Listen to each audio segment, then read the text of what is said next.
Thank you everybody for coming.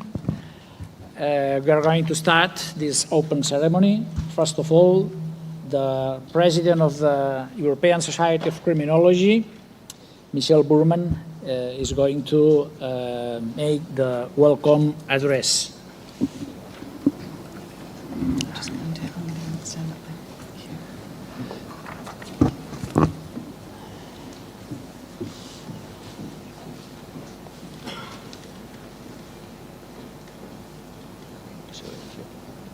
Hello, everybody. It's my great pleasure to welcome you all to the European Society of Criminology Opening Plenary to mark the start of the ESC's 25th anniversary conference, a big milestone in the development of the Society. As well as bringing colleagues together in scholarly exchange to present their research and discuss matters of criminological import, this conference is intended to be a celebration, and in particular to celebrate the growth of the Society throughout Europe, the marked expansion of our criminological community, and the many achievements of our members over the past quarter century. I would like to offer huge thanks to the local organising team led by Professor Efi Lambropoulos, who you will hear from later this afternoon.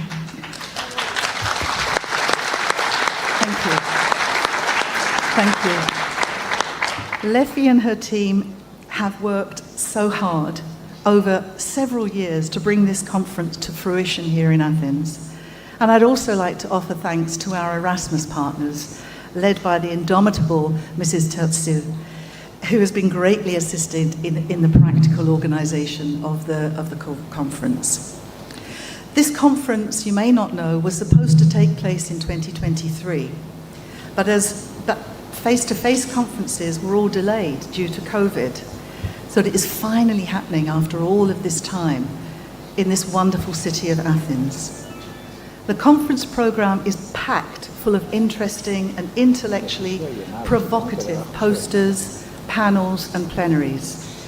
And over the next few days, the conference will be showcasing research on just about any criminological topic you care to think about, with presentations of innovative and thought-provoking criminological work that is scholarly significant, and much of which is relevant for policy, practice, and/or legal reform in these turbulent times.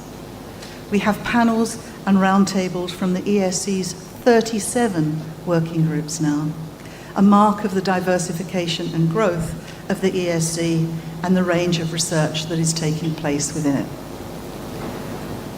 I very much hope that you all have a productive and enjoyable conference, as well as taking up the opportunities that this conference offers for academic exchange and scholarly debate, to meet with old friends, to make new ones, to attend the social events, and enjoy this wonderful ancient city of Athens. But I cannot stand here in front of you without mentioning the significant concerns raised in relation to the inclusion of item 14 of the General Assembly agenda, which some of you know about, but some of you do not. This concerns a submission by 5 ESC members who placed a set of demands on the Society in relation to its position in relation to the Israel-Palestine conflict, amongst which were that the ESC place a boycott on Israeli institutions, although subsequently moderating their demands to the boycott of Israeli scholars with particular affiliations, and that the ESC recognize and condemn genocidal acts committed by Israel in Gaza. This submission is the subject of item 14 of the agenda, and as protocol, has been sent out to all ESC members last week with the other General Assembly papers. I urge you to read it. Now, I and other members of the Executive Board are very mindful of the humanitarian goals of those who put forward this submission, and indeed share their outrage in relation to the devastating crisis in Gaza, as I know many members of our society do. However, I cannot condone the campaign initiated by the proposers of the submission and then much amplified by external groups, which has been circulating on social media about the ESC, about its principles and about its practices, which is spreading misinformation and accusing the society of condoning genocide and atrocity crimes. Nothing could be further from the truth. The ESC board has stated its abhorrence at the grotesque and unlawful situation in Gaza, which is seeing civilians subjected to mass atrocities. We have also acknowledged the unlawfulness of the attacks of 7th October 23 and the trauma of the ongoing hostage situation, although I believe the retaliation to this to be hugely disproportionate. To be absolutely clear, I am certainly not arguing that criminology or criminologists should be neutral or silent in the matter of Israel and Palestine. On the contrary, and we hear the concerns of our members, but rather in these already highly charged times, I do not think that the use of intimidation, denunciation, or the spreading of misinformation is the way to go, but rather in line with the mission and the constitution of the ESC, the responsibility of the ESC board and mine as president is to provide a forum for dialogue and discussion. We have never censored any discussion and have engaged with the members who made the submission since approached by them. My firm view is that the way to address these complex issues is through engaging in scholarly debate, undertaken through references to prevailing legal norms. The ESC is and always has been a member-driven society. It is not up to the board to take decisions in response to calls which may undermine its constitution.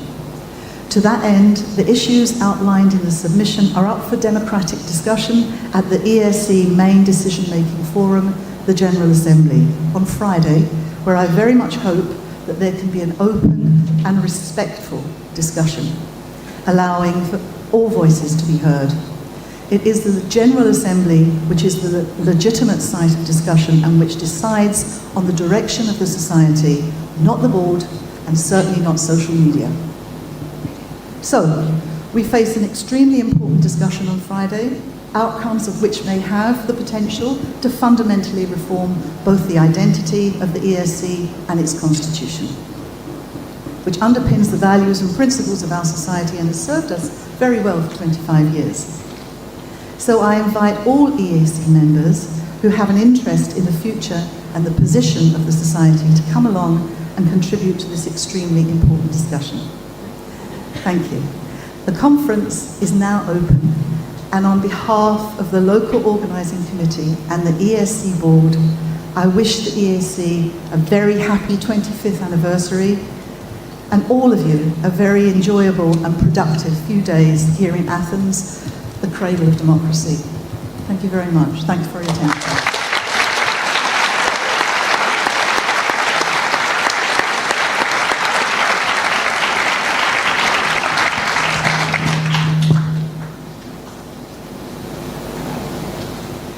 Right, we move on to the awards. No. Someone's arrived. First. Okay. Thank you, Michele. Now we invite Dr. Panos Vlahopoulos as Vice President of the American College of Greece to take the floor. Thank you. Well, kalispera, good afternoon, everybody.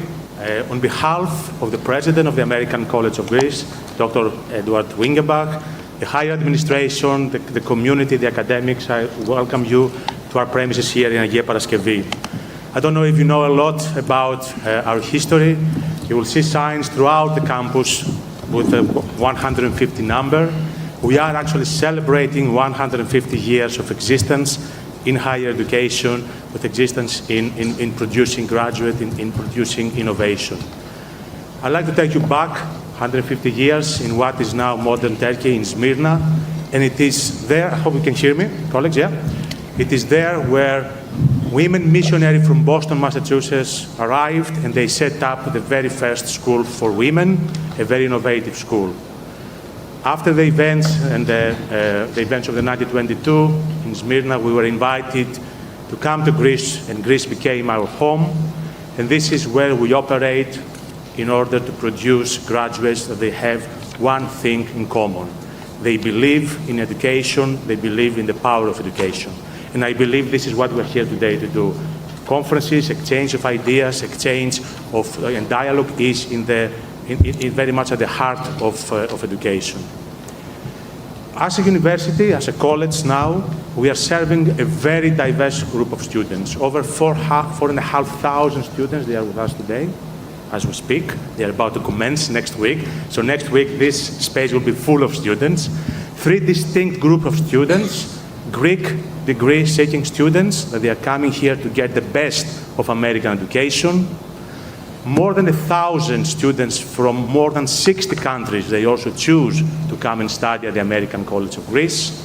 And we have also a group of students from the Greek public universities that they study high prestigious schools like school actually at the University of Athens and other schools, that they take a certificate, a minor certification with us, and they try to extend their CVs, to extend their education with very particular areas.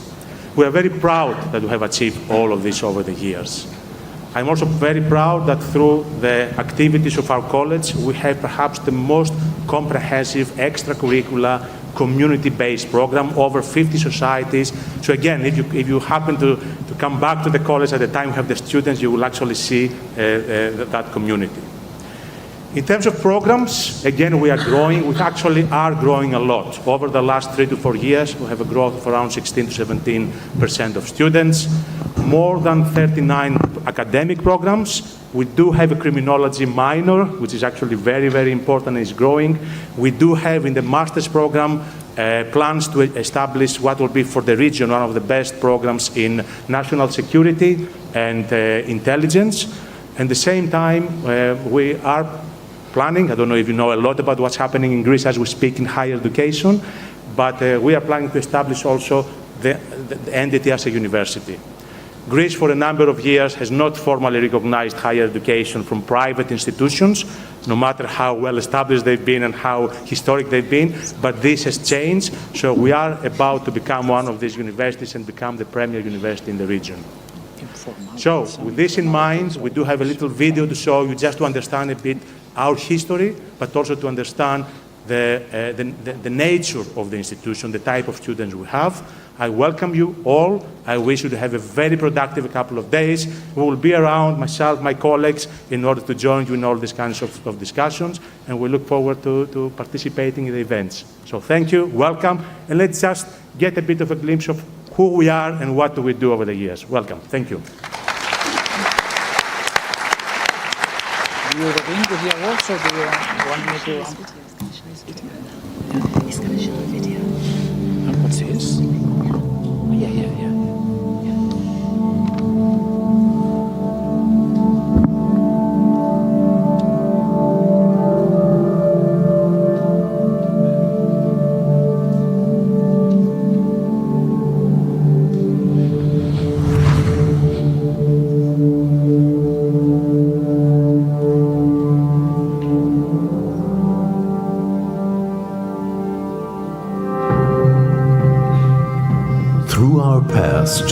We can see the future.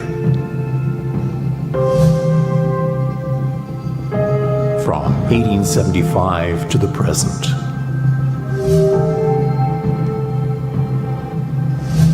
From Asia Minor to Athens. From kindergarten to college. The American College of Greece embraces a transformative 360 perspective on education, a holistic approach to knowledge, a rich history. The American College of Greece celebrates a century since its relocation to Greece as Europe's oldest and largest American, independent, not-for-profit, non-sectarian, coeducational academic institution. A century filled with stories of resilience and innovation, breaking new ground in education. Evolved into 3 thriving academic entities, Pierce, DRE, and the Alba Graduate Business School.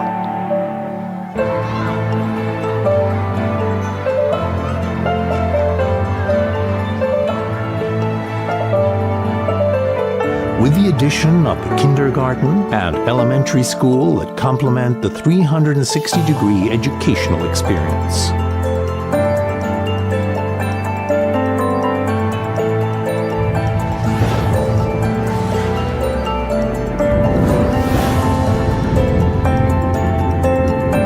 With over 7,000 enrolled students from 78 countries and an over 60,000 alumni-strong network, integrating American education's best learning practices and innovative teaching with Greece's unique intellectual and cultural heritage.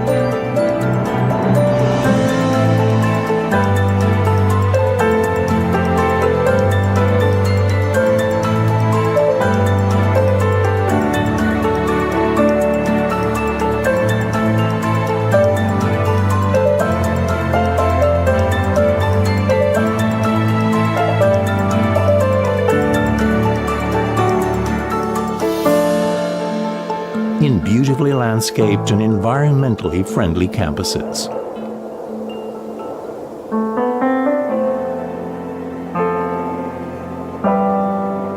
What we've learned from our long, successful story is that yours will also begin with just a small first step.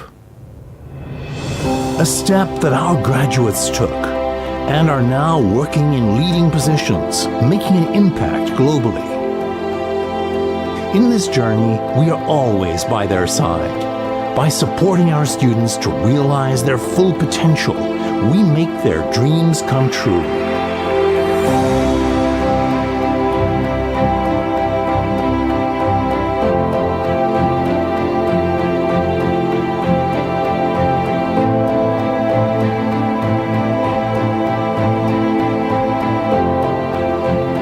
Distinctive and sustainable value to each and every one of them, cultivating an ethos of high achievement, responsible action, inclusion, and mutual respect. Building not only future-proof professionals, but also well-rounded personalities through an education that creates mature, responsible, and engaged citizens, always driven by our guiding principle, not to be served, but to serve. Outward looking, we are leveraging education for economic and social impact with the ACG 150 Strategic Plan. Supporting the development of key sectors of the Greek economy with the potential to add 430,000 new jobs and 35 billion euros in annual GDP growth through institutes and centers of excellence. The American College of Greece has evolved and grown through the generous financial support of alumni and other donors.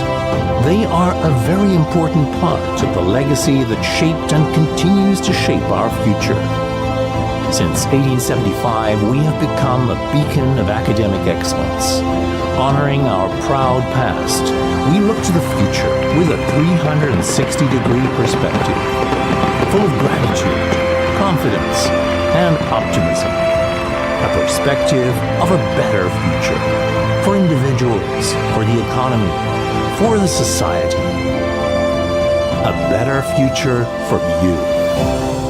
The American College of Greece, a 360-degree approach to education.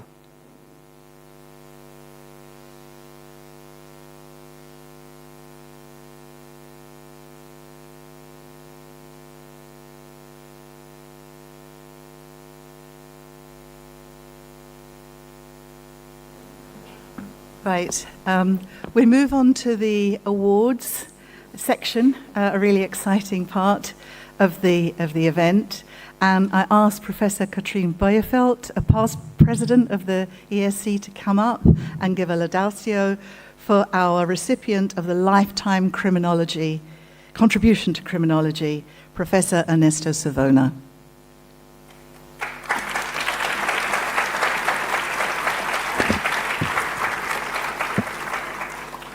Ladies and gentlemen, it is a great honor for me to pronounce the Laudatio for Professor Ernesto Savona.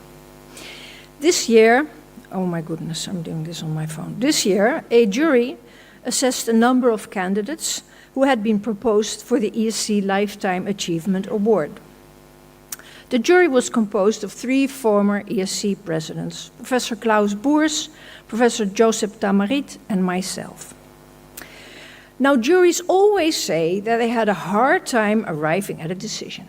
And I don't know for sure about other juries, but for our committee this year, this was definitely the case. We had a number of strong candidates for this prize whose merits and CVs we weighted. Aspects that we looked at in order to arrive at a ranking were their contribution to European criminology, to theoretical criminology, the breadth, originality, and quality of publications, including the outlets in which these were published, as well as the solidity and recognizability of each candidate's research profile. The jury also reviewed and discussed the candidates' profiles and wider contribution to the discipline, assessing in particular aspects such as engagement in advisory roles, for instance for EU and UN bodies, impact on policy, community, institutional service, and active academic citizenship. Capacity building, especially their contribution to the development of criminological infrastructure, such as institutions, leadership of university departments, contribution to the education of future criminological scholars. The committee this year unanimously proposed Professor Ernesto Savona for the award for the following reasons. Professor Savona, one of the founders of the ESC, has had a stellar academic career for almost 55 years, with his first publication in 1971. Some of you weren't even born yet. He has authored towards 150 publications, of which approximately 60 in the English language. He was founder of Transcrime, a world-renowned institute that he has not only built, but sustained and modified and secured over a long period, during which it has become an established and the go-to hub for research on organized crime. His research has been outstanding and sophisticated, with contributions to empirical research, such as the development of the crime risk assessment mechanism or a method for assessment of the vulnerability of legal sectors. His research activities have been outstanding, with a huge number of disciples raised at Transcrime. His authority is also reflected in the frequent consulting work for supranational and international organizations such as the EU and the UN. So I would like to now move on to the presentation of the award to Professor Savona, ask him to come up and ask the president of the ESC to present it to him.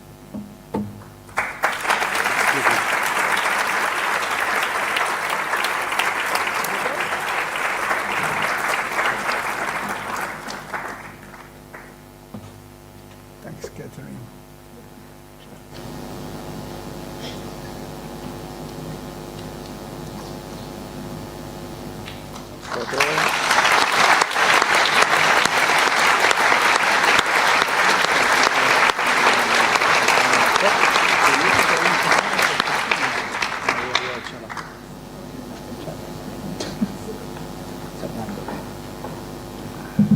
Good afternoon.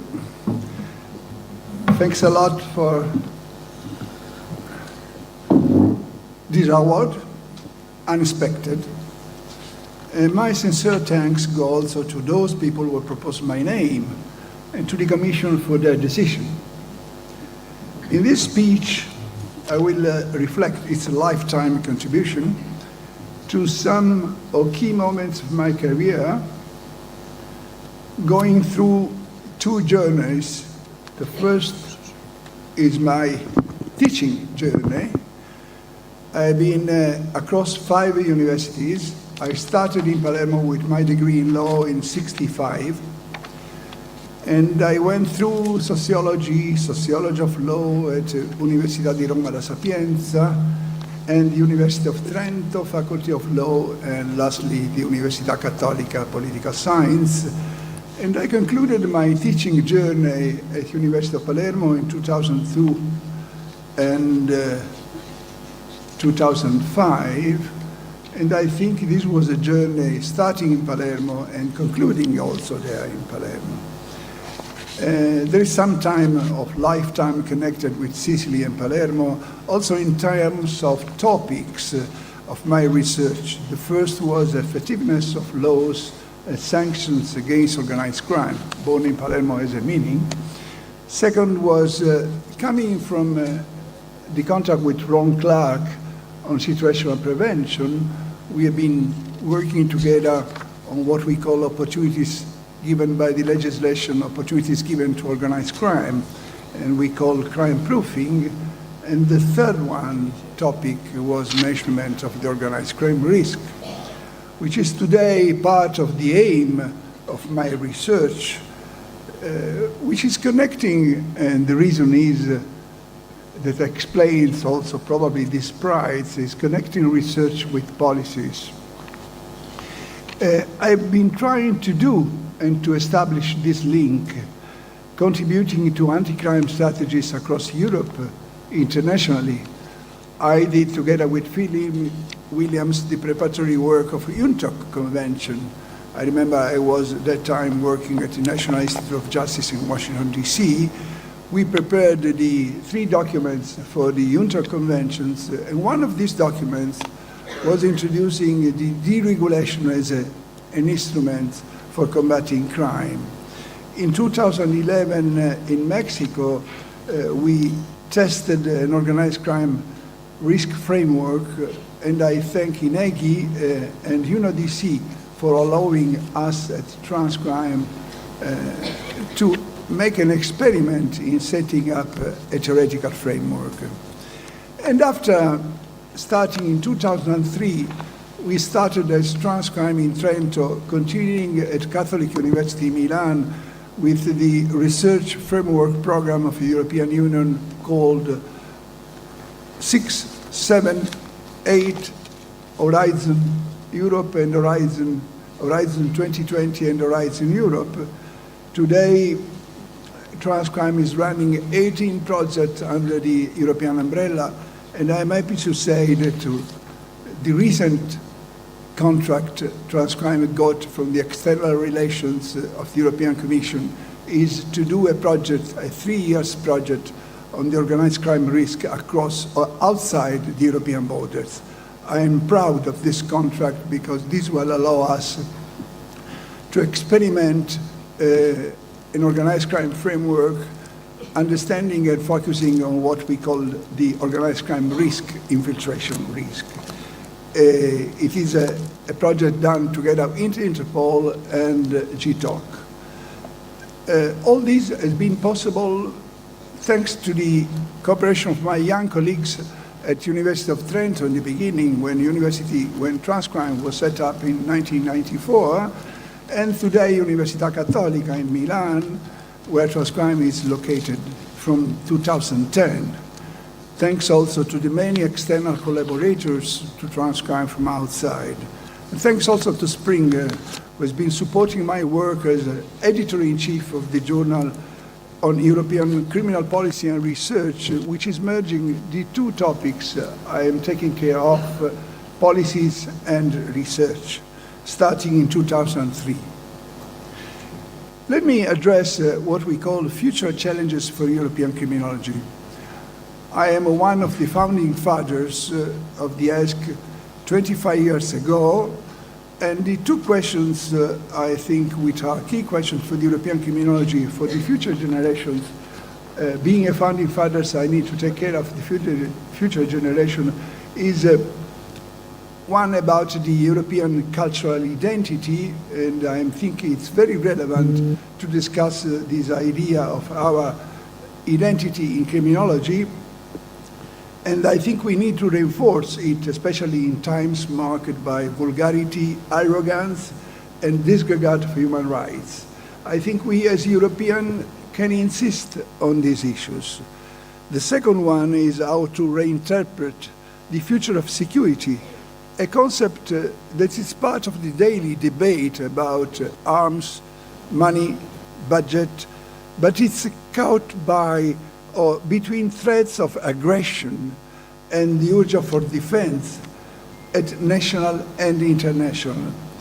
When I born with the hopes of progressive internationalization of crime prevention and control through multilateralism. I think I was really favorable to the UN setting up a UNODC center in Vienna, and I was working for UN, for the International Criminal Court, for the Council of Europe, and EU institutions.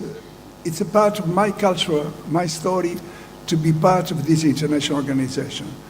Today, I am witnessing the ashes of these hopes. And it's very strange, because in 25 years with multilateralism, and I am ending with a parochial approach. What about our future?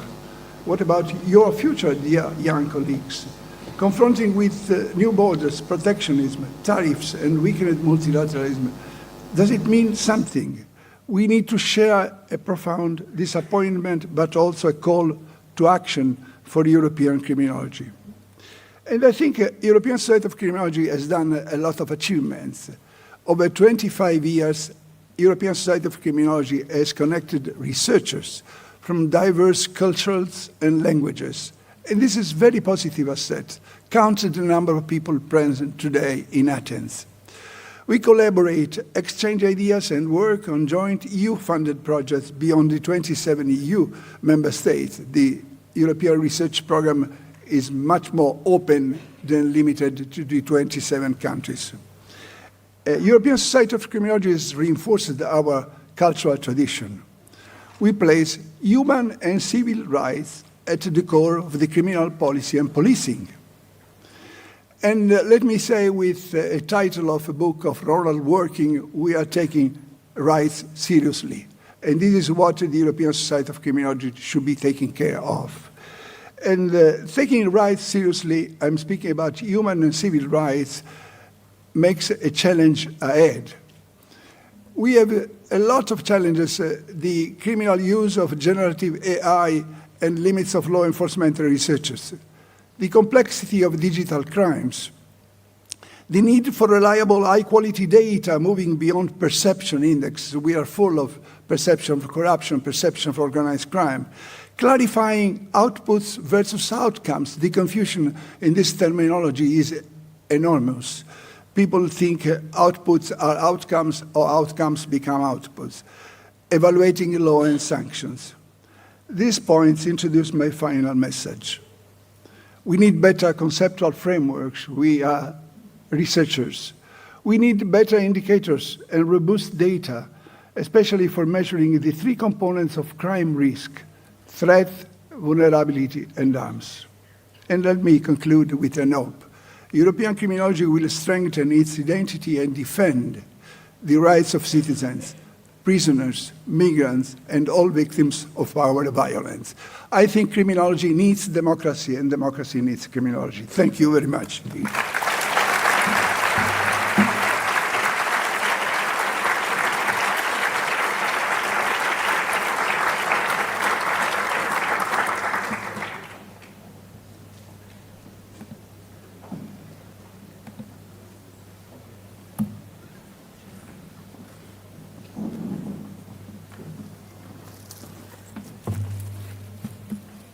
Right, we move on to the other awards.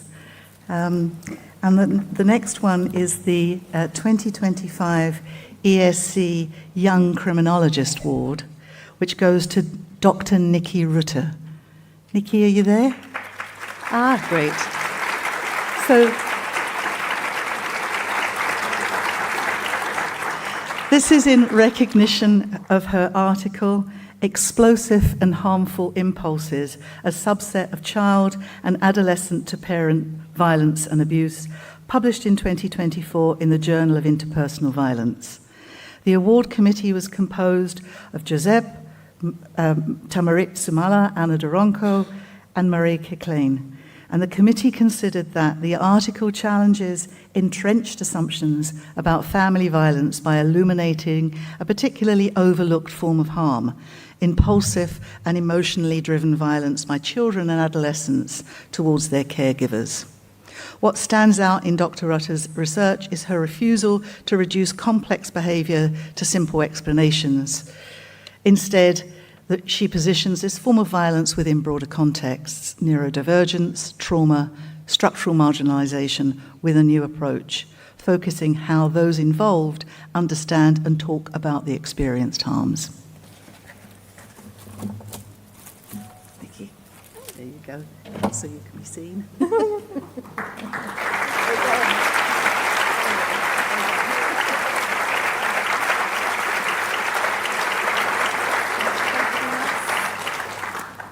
I've been told I have 2 minutes, so I will be very fast. Yes. So thank you very much. Firstly, to the European Society for recognising the importance of lived experience in this work. It's a huge privilege. I work in participatory ways with children and their parents around this form of harm.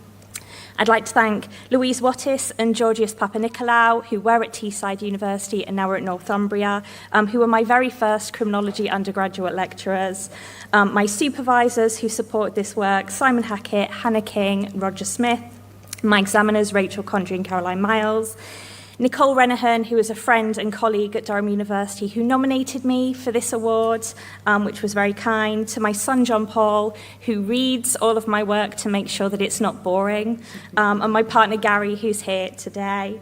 I have a huge amount of creative and academic support at Durham University, so to thank everybody there, not only for my work on child-to-parent violence, but also thinking about how we situate ourselves as thinkers, policy advisors, consultants, activists. I'm so grateful for the multiple ways we're able to encourage, to think about how we engage with the wider world, not least the students who receive scholarships from what we have as the Ruth First Trust and the Durham Palestinian Education Trust as well. I'm so grateful for the multiple ways that we're able to support students and considering globalisation and our shared responsibility as sociologists, criminologists and social workers to recognise, acknowledge and take steps to challenge the intersecting adversaries facing our students, our colleagues and the people that we research with and for. So in this we recognise that the most serious of any adverse circumstance is of course genocide. So thank you very much everyone.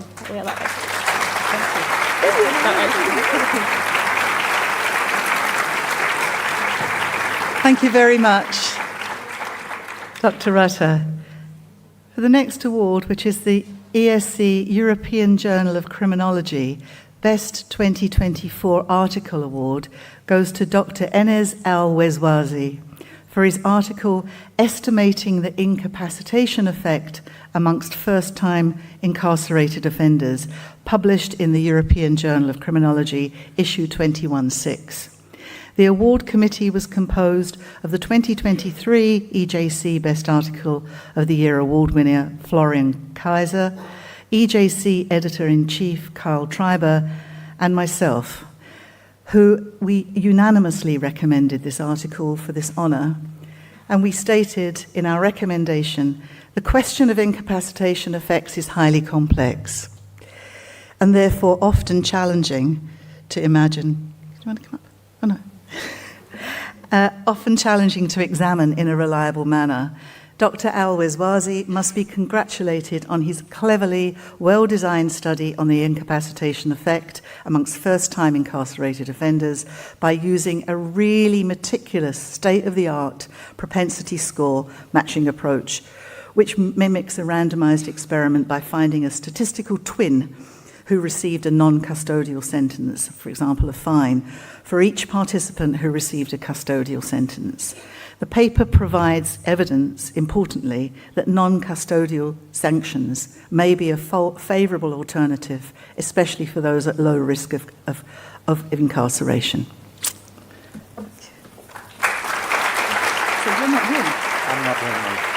say a few words there. Thank you. Okay, so I'm obviously not Enes Weswasi. I used to be his supervisor. He regrets he couldn't make it here today. But he's, of course, very grateful for this prize, which came very timely, just a couple of weeks before he defended his thesis, so it was a really nice ego boost to get at that point. He thanks all those involved in this, none mentioned, none forgotten, but he sends his regards to all participants here. Thanks.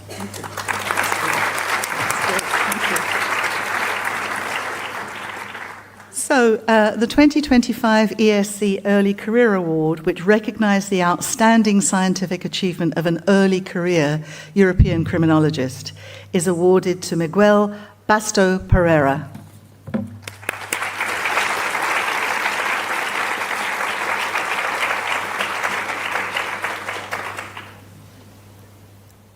The award committee consisted of Anna Maria Getosh-Kalek, the incoming president of the ESC, Anna Doronko, and Ineke Hahn-Marshall, who wrote, "For an early career scholar who is so close to his PhD submission, Miguel's track record is an outstanding early career scholar who has significantly contributed to criminology already, particularly in the areas of developmental and life course criminology.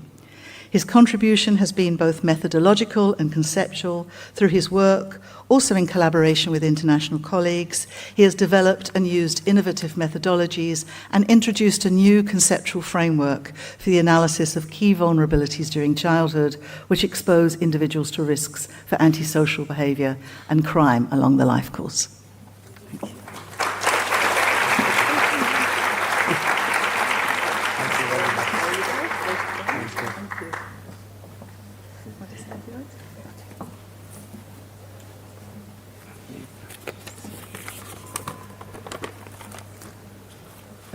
I would like to thank to the European Society of Criminology for this recognition. I am truly honored and grateful to receive this award.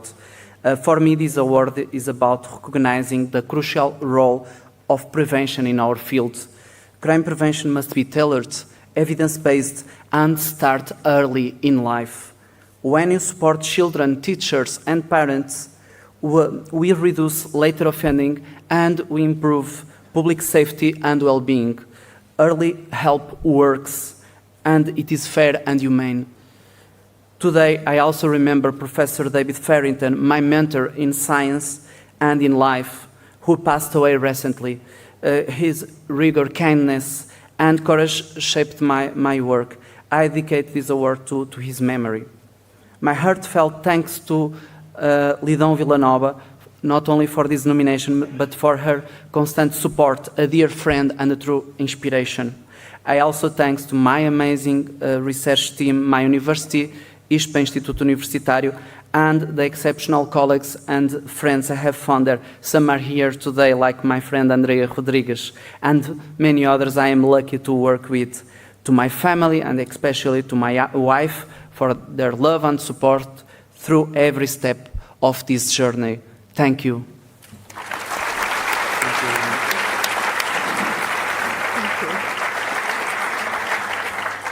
So the 2025 ESC Book Award goes jointly to Dr. Sylvia Gomez and Dr. Dixie Rutter in recognition of their book, Gender, Prison and Re-Entry Experience is a Matter of Time, published in 2024 by Routledge. Where are you?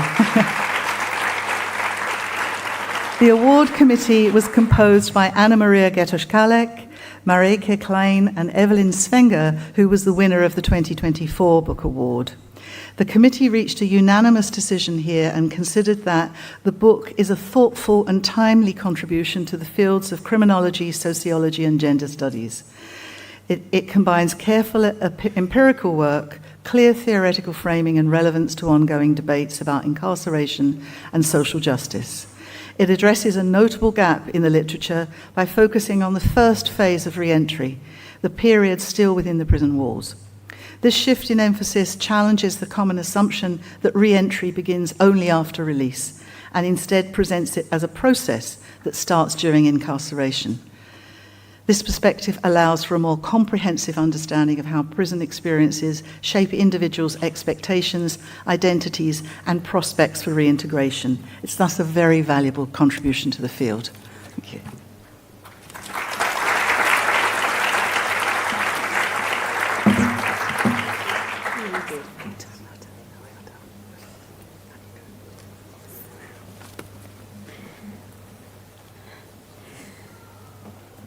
Hello, everyone. Oh, this is loud. Thank you so much. We are beyond honored to receive this award, and we would like to thank the colleagues who have nominated our book for believing in us, in our project, in our book, and the colleagues who believed that our book was worth of the award. So thank you so much. Dixie, unfortunately, cannot be here today, but it's for a good reason. She will hopefully bring a healthy baby in the world in the next couple of weeks. So that's the reason why she cannot be here today.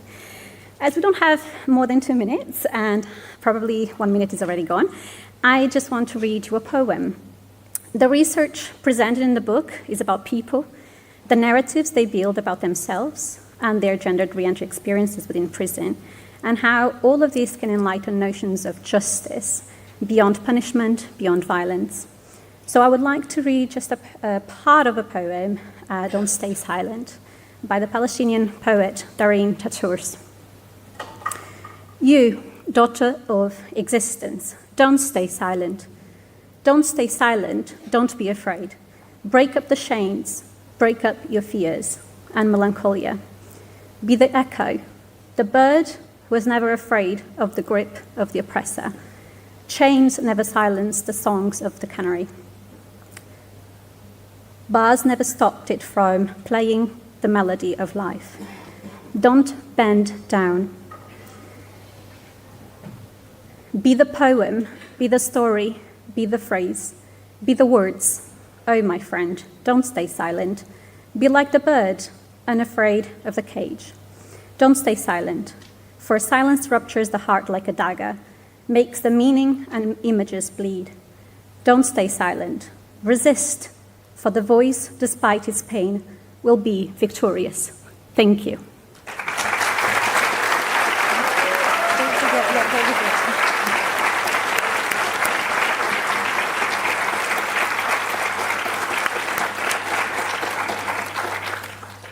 Right, and our final award this afternoon, which is the Distinguished Services to the ESC Award, goes to Professor Krzysztof Krajewski in recognition of his outstanding service contributions to the effective functioning of the European Society of Criminology.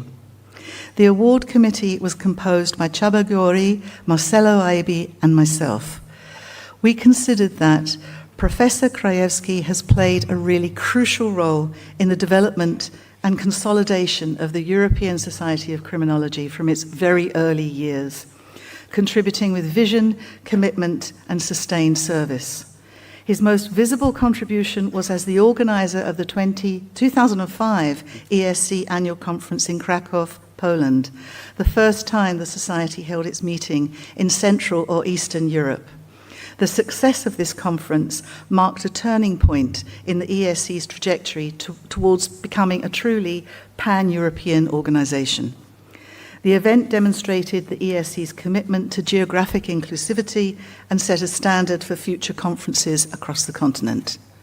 Beyond this milestone, Professor Krajewski served on the ESC Executive Board in multiple capacities, including as President-elect 2006-07, President 2007-08, and past President 2008-09.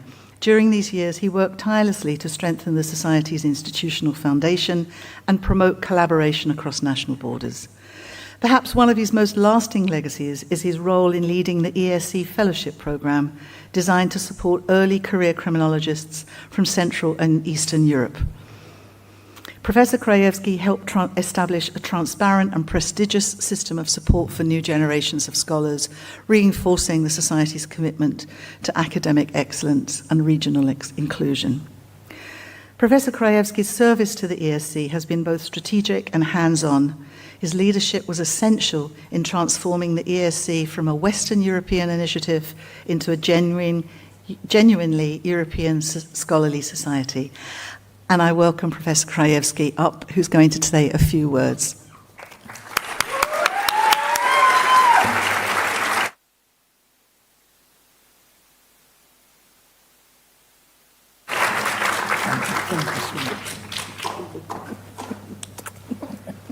Thank you.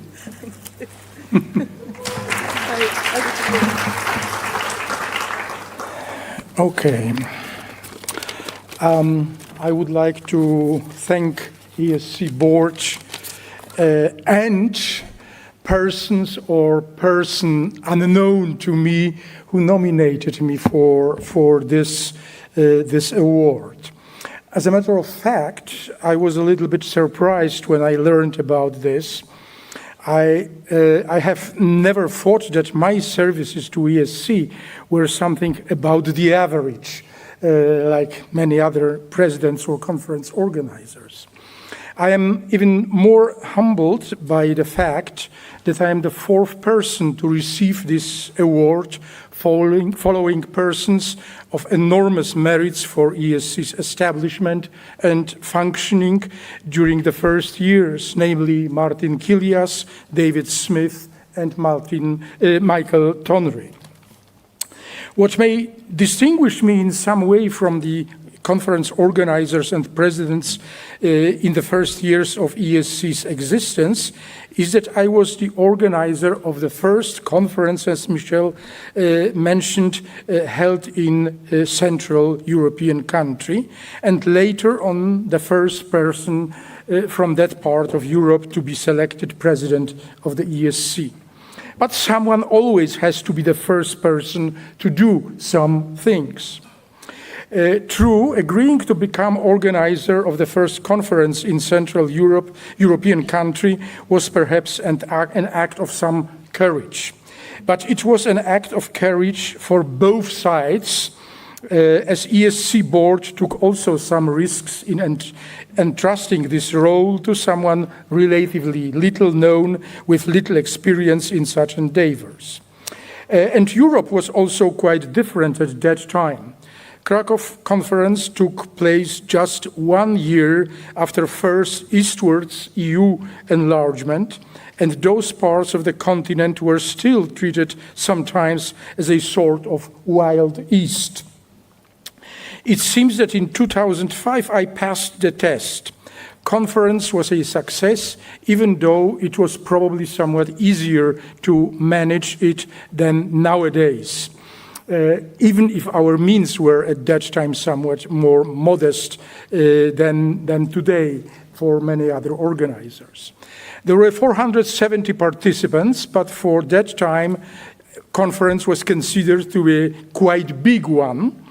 And I think that during the conference, some people could see that there were no white bears walking on the streets of the city.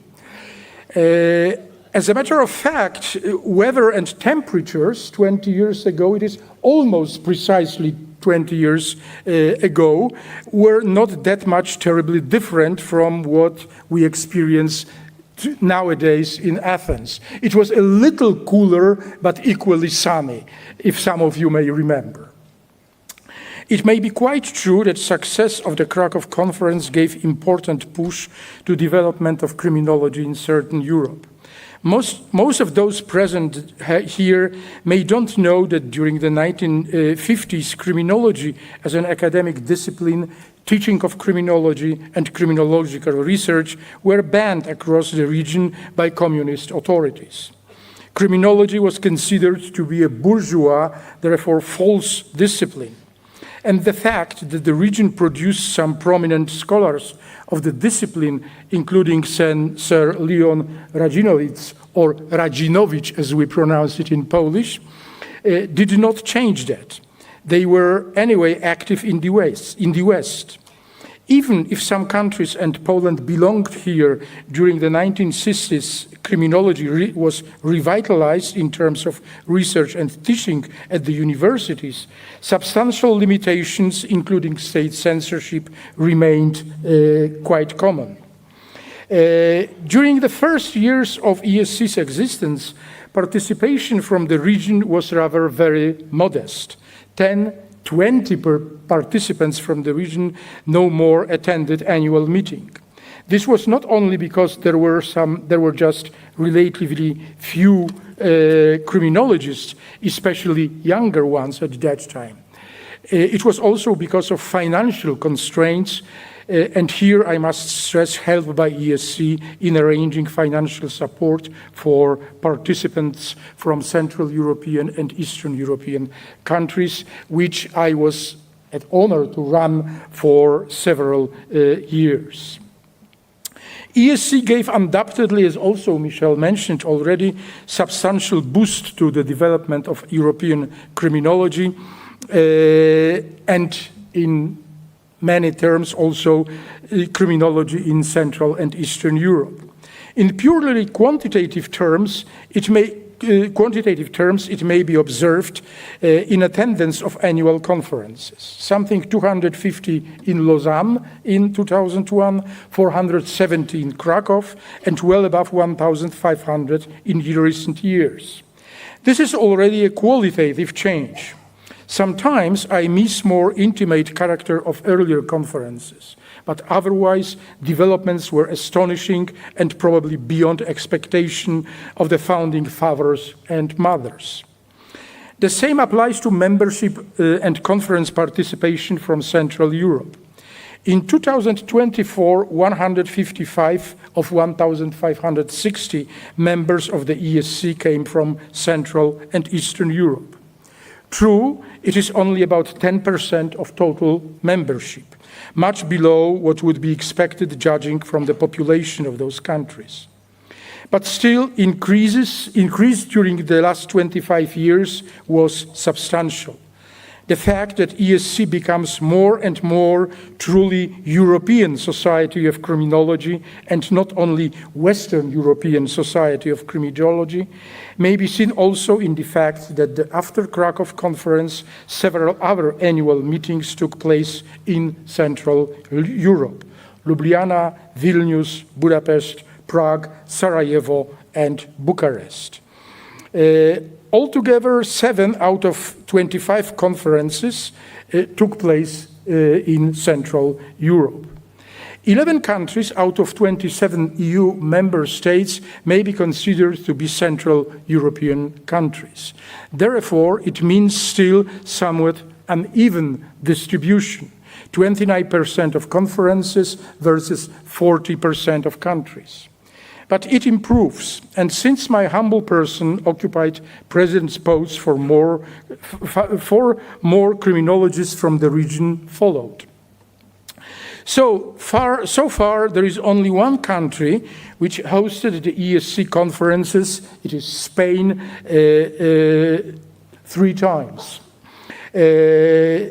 There are 4 European countries which hosted such conference twice. It is Belgium, Germany, Italy, and UK. So far, there was no Central European country belonging to that group, but that will change next year as the ESC conference goes to Warsaw.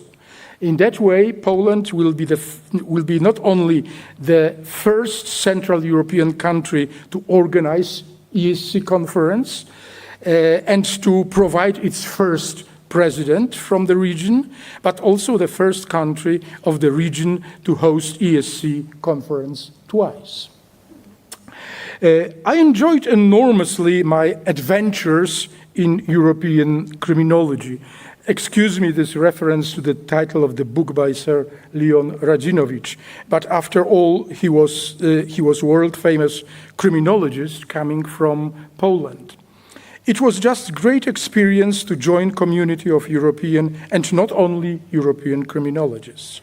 My satisfaction is even greater if this personal activity and experience may have contributed in any way to development of criminology in Central Europe and to overcoming consequences also of the criminological iron curtain that separated Eastern and Western Europe since 1945.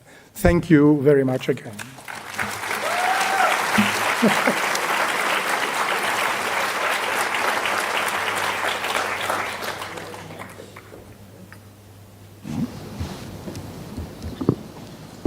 Yeah, thank you very much. Now we move to the plenary addresses.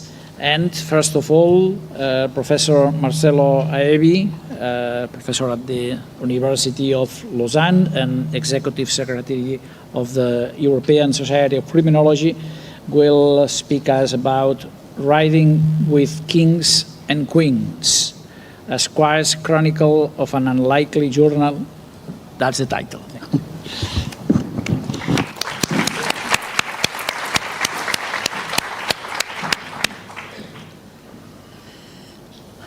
Wait until see if it is worthwhile.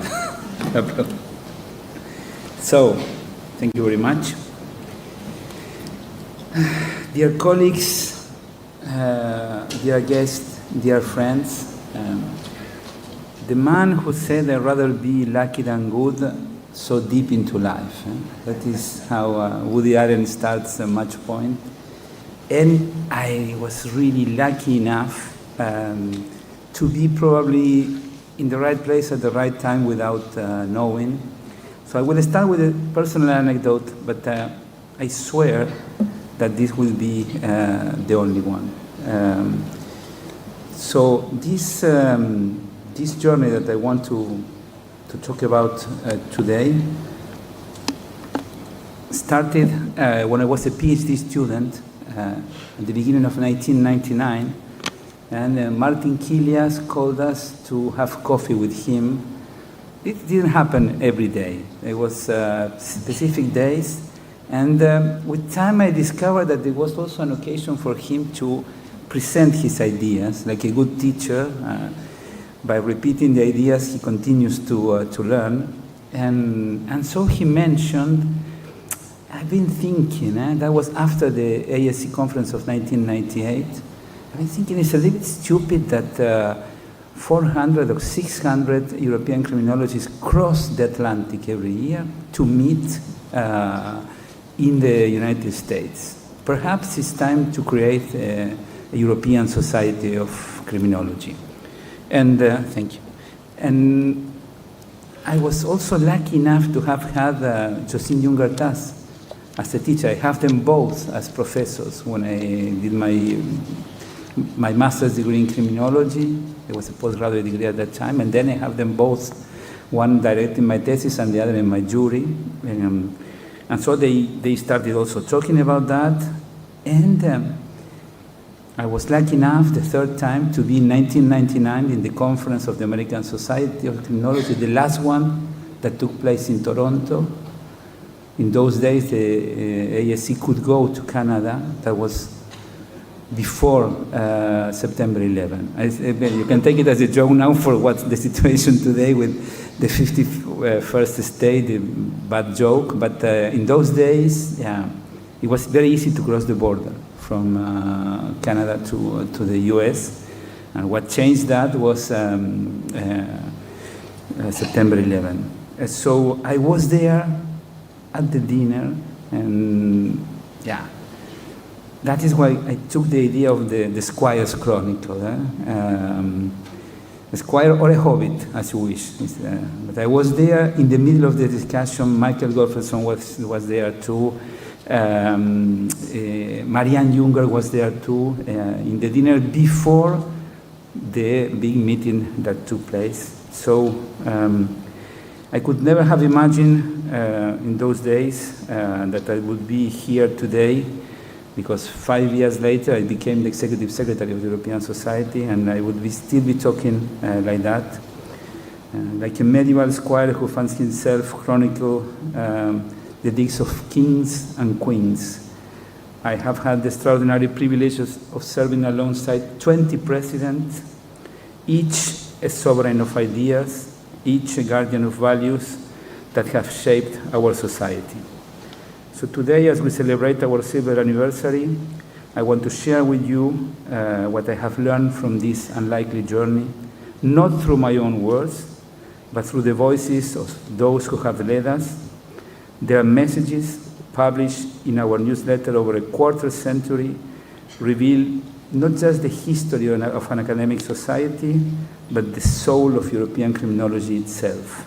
I must start quoting Borges, who said, Jorge Luis Borges, who said that in every anthology, the first thing you see are the absence. So I apologize in advance to those who I'm not quoting today. I couldn't quote the 25 because I had a limit of time, so it's an extract, but it's an unlikely journey.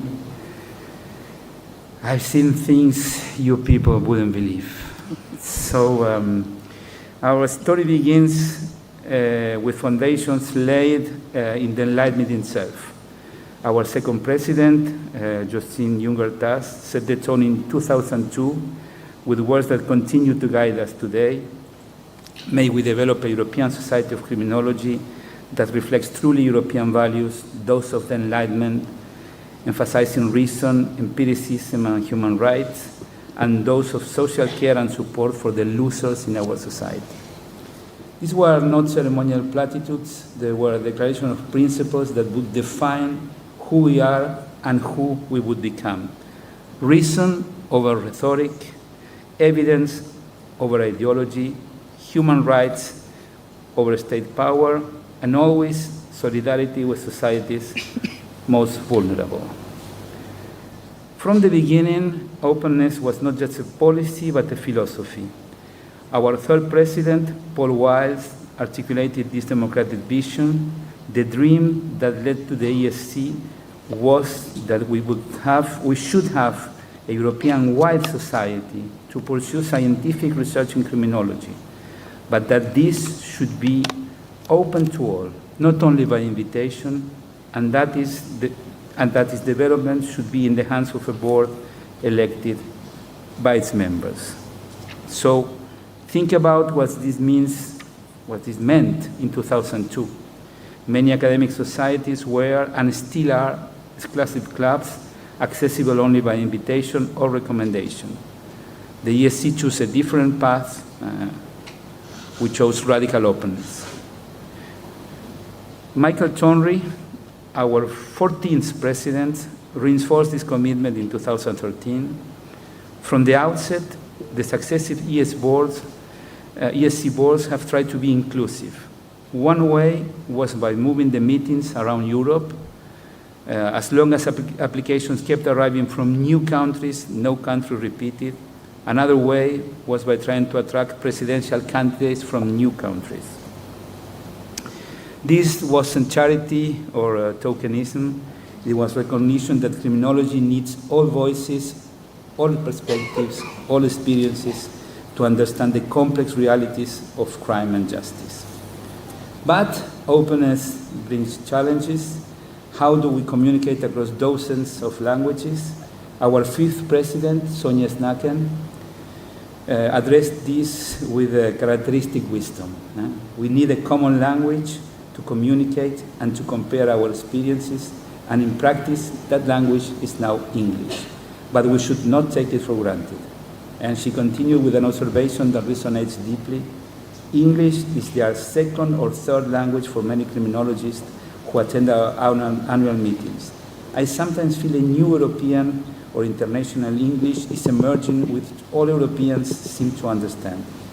It may require some flexibility from native English speakers and more emphasis on clarity of expression than on eloquence. Language should be the communication, whether it is our first or our third language. This isn't just about linguistics, it's about humility, about recognizing that communication requires effort from all sides, about valuing clarity over cleverness. Building a truly European community has been a constant challenge and, I would say, the greatest achievement of the ESC. Kauko Aroma, our seventh president, captured both the difficulty and the promise. Criminology is a hugely diverse field. Many criminologists in Europe and elsewhere do not consider themselves criminologists at all. This is due to the wide-ranging nature of the discipline. Crime and crime control can be approached from many different perspectives. He identified a persistent challenge. European colleagues often find it difficult to identify partners from Western European countries to participate in joint research projects. Yet, he saw hope. ESC conferences are potentially an important forum to promote greater mingling of East and West, North and South. Miklos Levy, our 11th president, made this challenge personal and urgent in 2010. One of the main objectives of the ESC is to be a pan-European organization for our discipline, providing and ensuring a forum for criminologists from all regions of the continent. My aim is to draw attention to the fact once again and to declare that one main goal of my presidency will be to contribute to the accelerated participation of criminologists from Central and Eastern Europe. And from the South, Ernesto Rauri, our NINS president, brought another crucial perspective. I often find it frustrating that data and case studies of penal policy almost never come from Southern European countries. It is frustrating not to be able to find your country when least anti-apologies are done, because this seems to exclude us from all these interesting discussions. But she ended with hope. I hope the questions posed by the South can enrich analysis being produced elsewhere in Europe. This is, among others, the task of the ESC, to facilitate this sort of comparative work. Long life to ESC, he closed her speech. And I think this is something that the European Journal of Criminology often shows how this has been somehow achieved. As we grew, we also defined our distinctive identity. Michael Chonry's analysis of 2014 remains, I think, definitive. He began with history. There was definitely a European criminology in the 19th and early 20th century. The adjective European was redundant. Then he identified what makes us distinctive today with 5 points that he said. First, European criminology is especially attuned to pursuit of social justice, exemplified by the Scandinavian mantra that the best crime policy is a good social policy. With all the limitations that we see today about what's going on in Sweden and Denmark. Second, European criminology is more humane than in some other places. Third, European criminology is internationalist. Fourth, criminology in Europe, much more than in the English-speaking countries, is compatible with Edwin Sutherland's description of a discipline concerned with the making, the breaking, and the enforcement of criminal laws. I invite you to read all these texts because they are online on our website, and he makes a clear explanation there of how this was fragmented mainly in the English-speaking world.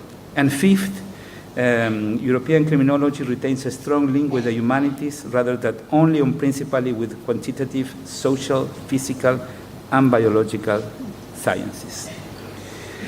These aren't just academic distinctions, they represent fundamental choices about what criminology should be and do.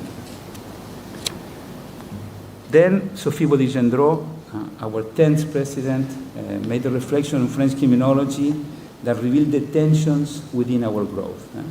The contested status of criminology in France leads to schizoid positions. Those who claim to be criminologists reject the study of issues that are regarded elsewhere as a genuine component of criminology, whereas those focused on such issues refuse to be called criminologists in France, but do so elsewhere at ESC meetings, for instance. This paradox, being criminologists abroad but not at home, speaks to the complex politics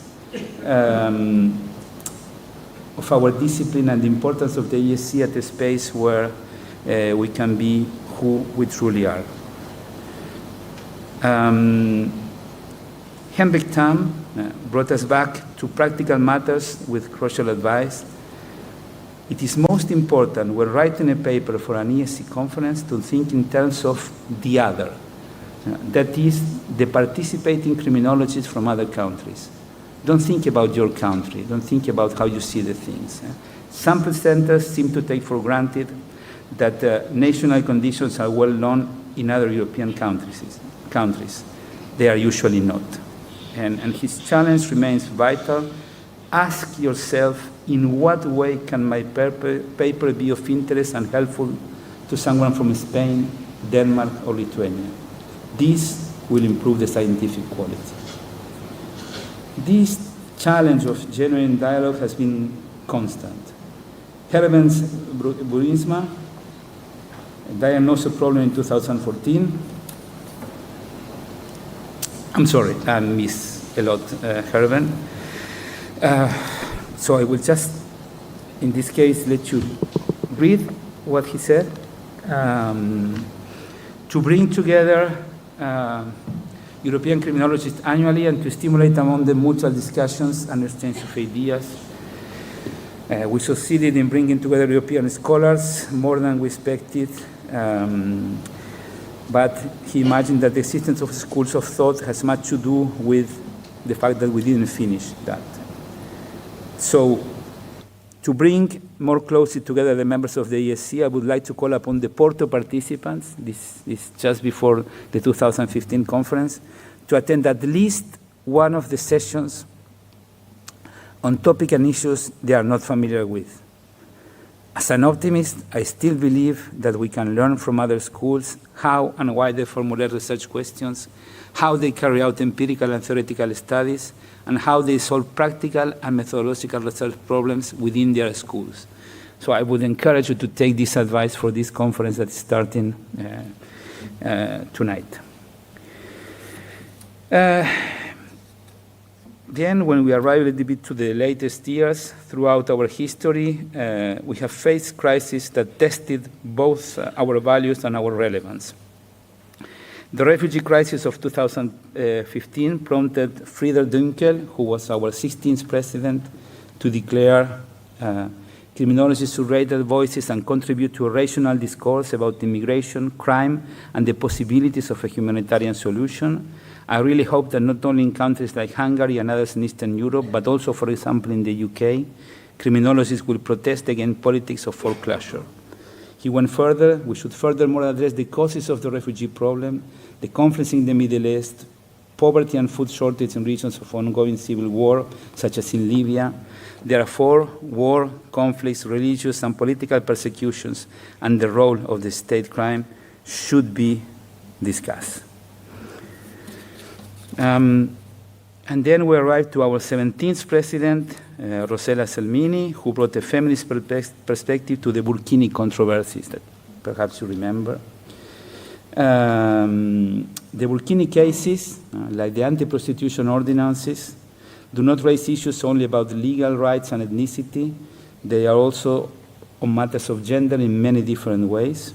And her conclusion was both political and deeply human. As a citizen and as a woman, I think we should be happy to see Muslim women bathing in the Mediterranean Sea in whatever clothes they chose, rather than dying trying to cross it. Yeah, it's interesting to put it in line with what Henrik Tam said, because I am lucky enough once more to live in a country with direct democracy.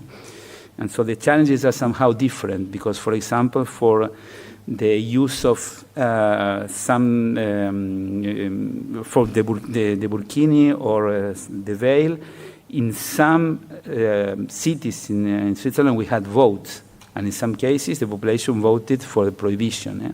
So that raises a completely different kind of questions, because it's very easy to talk about penal populism and accuse the politicians, but when it is the public that votes, then the challenges are much more complicated, and avoiding taking an elitist approach is quite difficult. Also in Switzerland, for example, prostitution is legal, and so the challenges are different, and of course we had much less trafficking in human beings, and Lorena Molnar, sometimes with me, did a lot of research on that. So, the pandemic. We're almost there. The pandemic brought new challenges and new insight, and this was the time of Leslie Macara. And she saw it as a moment of fundamental reflection. She was our 20th president. The transformations brought by the global pandemic present us now with the opportunity, and I would suggest the imperative, to revisit younger tasks, founding ambition for the society. So also in these pieces, you see a dialogue between the different presidents. Now she's talking to the president 20 years ago. She called us back to first principles. I believe we need to re-engage with a number of normative questions. What are the conditions of a just social order? What promotes social solidarity? What are the structural conditions which support human flourishing? How can human rights discourse come to infuse and transform institutional cultural practices? Even in the darkest moments, our community showed resilience. Alexandris Dobrininas, writing during the pandemic, shared, despite all the troubles and obstacles, our society and its members' academic activity have never stopped generating new projects, publications, educational programs, and expertise. Recently, at my alma mater, Vilnius University, we had a remarkable event. 48 graduates received their bachelor diplomas in criminology, the first bachelor program in the field nationwide. And this is, I think, another proof of the success of the European society in bringing criminology to Eastern Europe. There is another program in Hungary. I could not mention all of them, but this is something completely different when you check the first years, the first presidential message. So the dream of our regretted friend Kauko and the dream of other presidents for Eastern Europe, somehow, to some level, we're going next year again to Central Europe, to Poland, is becoming true. So this is Alexandra's. And then the war in Ukraine brought a new urgency to our work. Catrien Bijleveld reminded us, while Europe has been relatively peaceful since World War II, wars have been fought in Europe, however, and Ukraine is not the first time we have seen atrocity crimes committed on European soil. As criminologists, we need to contribute to unraveling and understanding such unimaginable violence committed around the world as we speak. And then Josep Maria Tamarit, our 24th president, expanded this concern. European criminologists will continue to be very much concerned about the war in Ukraine. Since October 7, new concerns have been added to the current ones due to the horrific war in Palestine. Research on war crimes and atrocity crimes is nowadays even more a matter of interest for criminologists. And now, to start closing, I will tell you what I did not find. Something that is equally important. Absences are important, as I said in the beginning. What I did not find in 25 years of presidential messages. I did not find paternalism. No president ever wrote, "We know better than you." I did not find claims of false consciousness. No one said, "You're brainwashed if you disagree." I did not find virtue signaling or a Manichaean worldview. No declarations that we embody justice, others are evil. I did not find tyranny of virtue or puritanism, demanding no compromise, only purity. I did not find the teleology of progress claiming history is inevitably on our side. I did not find cancel culture or moral absolutism declaring dissent is immoral. I did not find the totalitarian temptation that everything is political, no neutrality exists. I did not find soft authoritarianism restricting freedom for your own good. This absence is not accidental. It reflects the deepest values of our society. We are scholars, not prophets. We seek understanding, not converts. We value debate, not dogma. Our current president, Michele Burman, captures what we have become. The ESC is also an enabler. Through its activities, events, and networks, it enables connections to be forged, new criminological questions to be posed, and the continuing pursuit of moral perennial ones. She continues, moreover, through its provision of an open and inclusive environment, the ESC offers an opportunity to support the objective listed in its constitution while fostering an open and inclusive environment, nurturing ideas and links across borders. So, what I learned from my ride. After 25 years riding alongside these kings and queens of criminology, what I have learned about what the ESC truly is. And I would say that from younger times to Burman, from Enlightenment ideals to present crisis, the chorus is clear. We are a society built on reason, on dialogue, on human rights, and on respect. We are an open forum, we are a home for debate, we are a society for all. In an age of polarization, maintaining space for genuine dialogue is an act of courage. In a time of tribal certainties, insisting on evidence and reason is revolutionary. In a world of closing borders, remaining open to all is radical. So, as we celebrate these 25 years, we face new challenges: artificial intelligence, climate change, democratic institutions face threats we haven't seen since our founding, wars rage on European soil and beyond. Yes, but yet I am not pessimistic. Why? Because I have ridden with kings and queens who face their own crises with wisdom, courage, and humanity. Because I have witnessed a society that grows stronger through adversity.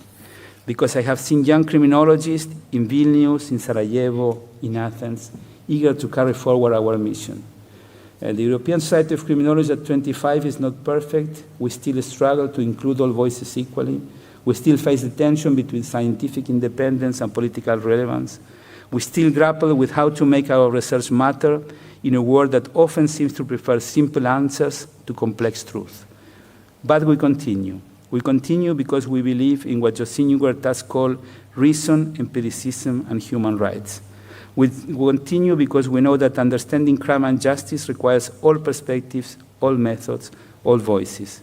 We continue because, as this unlikely squire has learned from his journey with kings and queens, the work of building a truly open, truly inclusive, truly scientific community is never finished.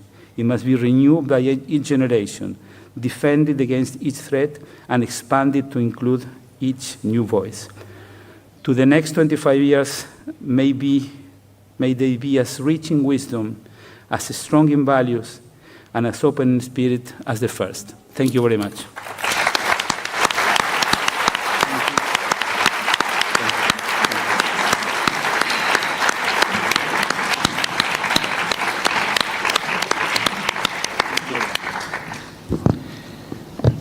Now the floor is for the President, Michele Jane Burman, a professor of criminology at the University of Glasgow.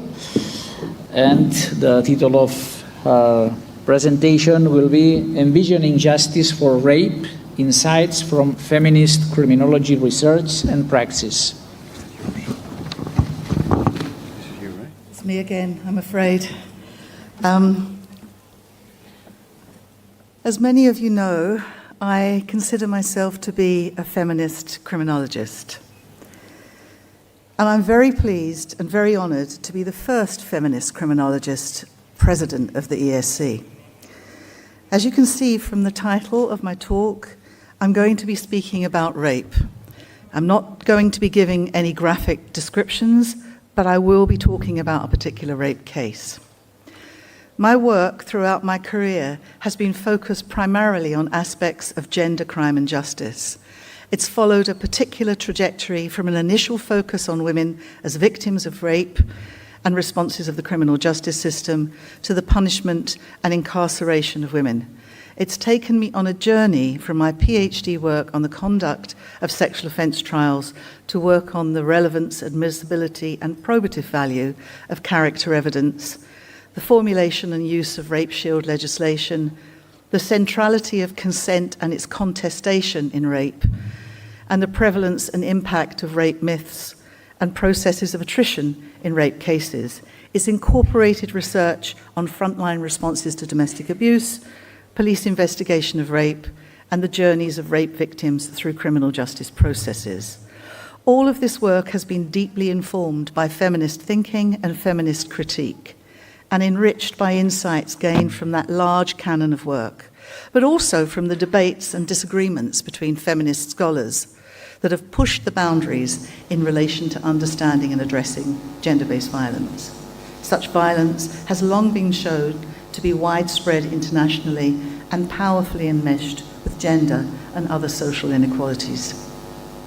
Like many criminologists, feminists are highly cognizant of the need for research to be able to speak directly to policymakers and practitioners in order to contribute to legislative, policy and material change on both national and international levels. But we're also keenly aware that this research can be misused, misappropriated, or lost, or have adverse consequences for those it is aiming to support.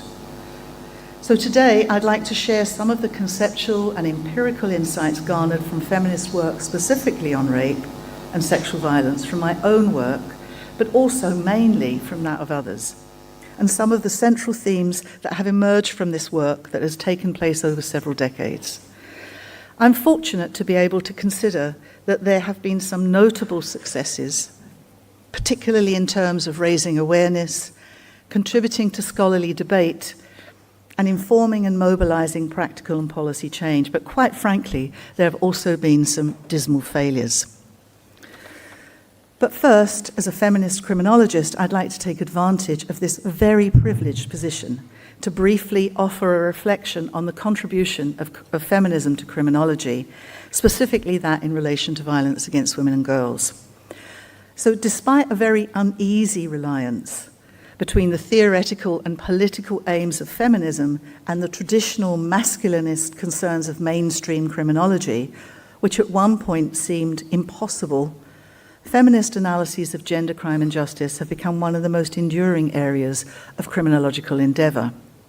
Feminist criminology emerged from the failure of criminological explanations.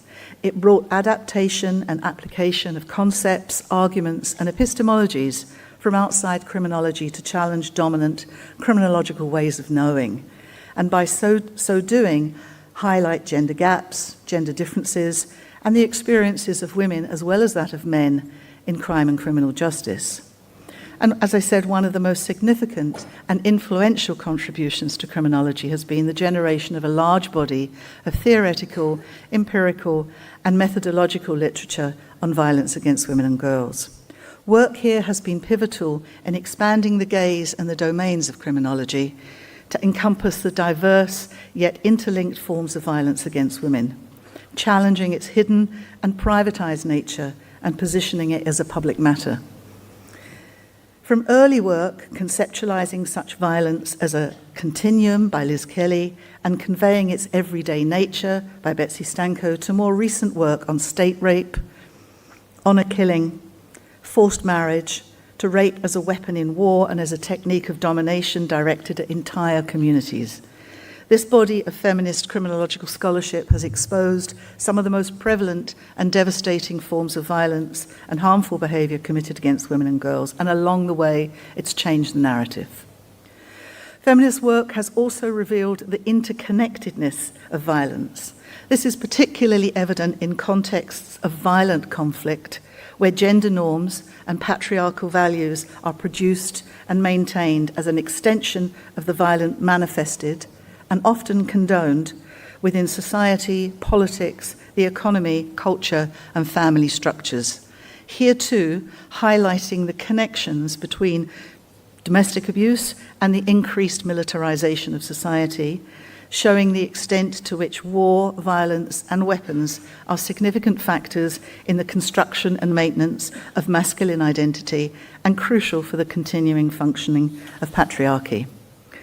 Depressingly, over the past 25 years, more than 25 years, we have seen new challenges arising, including new ways to perpetuate gender-based violence. Technology has opened up more space and opportunity.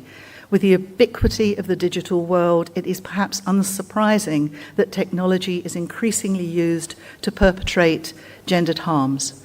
such as technologically facilitated sexual violence and abuse, and non-consensual image sharing through digital means like upskirting and downblousing.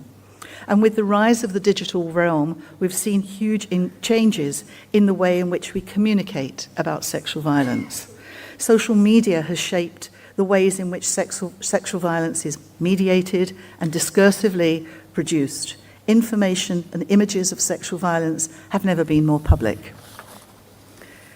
Feminist theory and activism has undoubtedly been crucial to developing an understanding of violence against women, revealing it to be one of society's most compelling problems and a violation of human rights.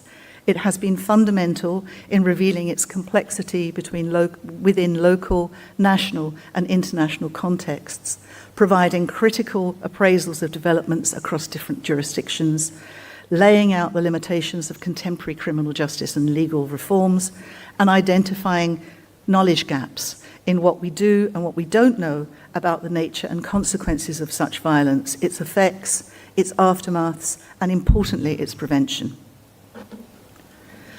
Yet, the reality is that violence against women and girls in all its forms continues to be a global concern, with prevalence rates remaining high. Much has changed in the world, but rape remains just as enduringly prevalent, just as ubiquitous. Rape is at once a singular crime of life-ruining magnitude and reverberating consequences, resonating through victims' daily experiences of work, transport, housing, education, health, and well-being. But at the same time, it's extremely common. Quite simply, rape has been normalized. Here, it's important to acknowledge the wider social, cultural, and political context in which rape occurs globally. Rape doesn't exist in a void. It persists in society because we allow it. It has become mundane. It happens every day. It commonly occurs in intimate relationships, indeed in all sorts of relationships, friends, relatives, acquaintances. Stranger rape is relatively uncommon, except in warfare. Rape is rooted in power, control, and entitlement. When someone subjects a person to sexually violent behavior, they are disregarding the needs, the boundaries, and the autonomy of that person. It's a violent exercise of power. To illustrate the normalization of rape, I would like to make reference to a case that played out in the French courts last year, but which has international salience and significance. I'm presuming most people here have heard of the case of Dominique Pellicot, a septuagenarian Frenchman who was on trial for repeatedly drugging his wife Giselle and raping her while she was asleep. That's a photograph of her there. The case received intense media coverage. Dominique Pellicot was charged with inviting at least 72 other men into their marital home to rape his wife while she was drugged and unconscious, on 92 occasions between July 2011 and October 2020, an average of about once every 5 weeks. Pellicot himself admitted to raping her 2 or 3 times a week during this period, amounting to roughly 1,400 times in total. 50 of those men stood trial with Pellicot. Now, we know about the involvement of other men because Pellicot filmed every act of abuse.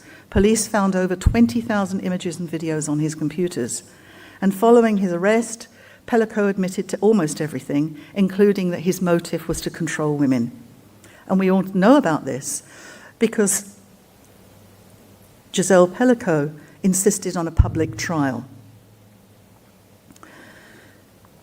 In her words, making shame swap sides from the victim to the rapist. Now, over 30 years ago now, Judith Herman wrote about how some victims, as a result of the trauma they've experienced, undertake to speak about the unspeakable in public in the belief that this will help others. This is reflected in Giselle Pellicot's wish for a public trial. The images and videos were shown in court when some of the defendants maintained their innocence. Giselle Pellicot wanted, amongst other things, to raise awareness for other women of chemical submission, as her husband had essentially drugged her with sedatives each night, such that she woke up the next morning with no recollection of what had happened. And indeed, she would never likely have known until the case came to light after Dominique Pellicot was caught upskirting women in a French supermarket in 2020. Much has been made about the normalness of the men involved in the rape of Giselle Pellicot: journalists, plumbers, a male nurse, a soldier, a lorry driver, a carpenter, neighbours in the small town where she lived. Only 14 of the 50 men who stood trial pled guilty. The rest variously claim that they believed that Giselle was complicit, just pretending to sleep, enjoying it, that they were taking part in consensual porn, as many were aware it was being filmed, or that as a wife she would naturally do what her husband wanted her to do. None of the men ever asked for proof that she was consenting, but they knew exactly what they were doing, and indeed they had all met on an online chat room on a website that had long been tied to sex crime. So, why refer to this case in such detail? Well, it highlights many things about masculine entitlement, rape culture bias, and the everyday nature of rape that feminist criminological work has highlighted. Men having sex with a woman without her consent, knowing that what they were doing is probably technically rape, but convincing themselves that she would have wanted it anyway, as some of the men claimed. This points to the ways in which a rape culture bias is not only real, but it shapes how people determine what a believable rape looks like. Who is most likely a rape victim, and in what circumstances rape is more or less likely to take place? The case also highlights how rape and sexual assault are not isolated incidents, but deeply embedded within cultural norms, social structures, and interpersonal relationships in our society, and shows its connections to other areas of misogyny. We have a tendency to pathologize rape rather than recognize its ubiquity. And as the great Liz Kelly said almost a quarter of a century ago, rape is much more common and more mundane crime than is conventionally believed to be. Now, in December 2024, following 3.5 months, a verdict was returned in that case. 51 defendants, 51 convictions, all found guilty, 49 for aggravated rape or attempted rape, 2 for sexual assault. That this case garnered such a lot of media attention signals another problem about the representations of rape highlighted by feminist work. First, the attention given to what some media commentators called the remarkable raping of Giselle Pellicot facilitates an erasure of everyday and more commonplace sexualized violence. A fixation on this case as exceptional suggests it's just that, unusual, rare. But how many Giselles are out there whose experiences will never be known, given the random way that the perpetrator was discovered? By focusing on this case of extreme inhumaneness, the media, and by turn the public through their reactions, perhaps inadvertently, contribute to the silences around normative violence, shown up to be bound up with everyday gender inequalities and prescribed gender roles, hegemonic masculinities and femininities, and their enmeshment with material contexts of inequality. A focus on remarkable forms of sexualized violence deflects attention away from everyday sexualized violence that creates and maintains the conditions which make more extreme expressions possible. As such, these everyday violations may be obscured from our vision. International conventions and protocols, Feminist Insights have also drawn attention to the challenges encountered by women in going to law to seek redress, the distress caused to those who report rape, and the many collateral problems that flow from involvement with the criminal justice system, all revealing the significant obstacles for the achievement of justice for victims of rape. We know so much from feminist research about the challenges of reporting rape. The sexual assault's the initial ordeal, but the secondary victimization experienced through the investigative, prosecutorial, and adjudicative stages in many ways replicate aspects of the rape and exacerbate feelings of powerlessness. Poor levels of information provision provided to victims about the progress of their case, interminable delays, high levels of case attrition, and low or declining levels of conviction make for a very challenging journey. And the trial itself, where despite significant reform, victims find the process traumatic, where they open themselves up to invasive questioning, are likely to endure attacks on their credibility, their reliability, and their character, where questioning strategies can be, as Jennifer Temkins said, oppressive and avidious, and where the nature of such evidence draws on pervasive and outmoded rape myths.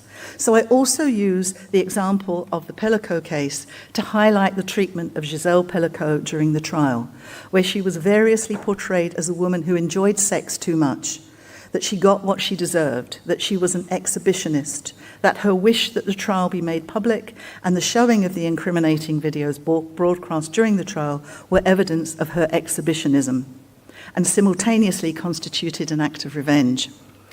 One wonders if there had not been video footage and images of the rapes that the case would have progressed as far as it did. International conventions and protocols urge states to tackle violence against women and girls on a number of fronts, including education and awareness raising and prevention campaigns. And individual states have introduced reforms such as the establishment of specialist police units and task forces and specialist prosecutors. And legal reforms in some countries have included changes to the definition of rape and the law of evidence, such as changes to the standard of consent and introduce rape shield laws that place restrictions on the introduction of evidence of the victim survivor's prior sexual history and sexual character. And a number of studies, including my own, that have evaluated the impact of various law reforms have reported their limited effect in reducing the secondary victimization and trauma of victims or producing significant change. Over a period of 20 years, from the late 1980s onwards, and with colleagues, I conducted 3 separate studies on the use of rape shield legislation in sexual offence trials in Scotland. Whilst the spirit of these reforms was well-intentioned, designed to shield victims from invasive questioning about their past sexual history and their character, whereby defence lawyers were required to state in advance their reasons for wanting to lead this prohibited evidence and explain its probative value and gain permission from the judge, the implementation of the legislation had perverse and unanticipated effects in that it actually led to an increase in the number of applications to pursue such questioning. The legislation was then subsequently tightened and new legislation was introduced, but again, this failed to restrict applications to introduce such questioning. And the key reason for this, quite simply, was that evidence and questioning about a victim's character and sexual history was seen as relevant by the judge, by the prosecution, and by the defence. So despite a well-intentioned range of reform initiatives aiming to reduce prevalence, incidence, and/or improve protection and support for victims, decades of well-intentioned reformed efforts have been subverted due to a set of interconnected problems that concern victim-blaming attitudes, the oft-encountered problem of unintended consequences of law reform resulting in adverse outcomes for survivors, the performance of legal practice whereby the practiced art of the advocate has enabled a countering and undermining of legal intent, and the practical challenges of enforcement and implementation. Most of all, reform efforts have come up against the difficulty of changing deeply ingrained social norms and behaviours and a set of entrenched attitudes about rape and rape victims, which together contribute to an implementation gap between policy intent and practice, such that substantial criminal justice, substantive justice, is simply unobtainable for most victims. Hence, there is deep scepticism about the extent to which law reform can improve the experiences of victims or the effectiveness of the criminal justice response when it is situated within persistent, discriminatory cultural mythologies about women. Now, unsurprisingly, many victims find these encounters traumatic and, unlike the extraordinary Giselle Pellico, are reluctant to engage with justice systems. Many women, and from communities very different to that of Giselle, and particularly those from racially minoritized communities, face significant physical, cultural, and social barriers to disclosure and a deep unease of criminal justice involvement. It is clear then that law reform on its own cannot change the normalization of rape. There is, of course, symbolic value in law reform, but it doesn't remove the harms or the prevalence of rape. Feminist scholars have thus been confronted with very hard and painful questions as to whether the kind of actions that they have undertaken that have resulted from feminist activism at policy and practice levels are really achieving what is best for those women and girls whose lives are affected.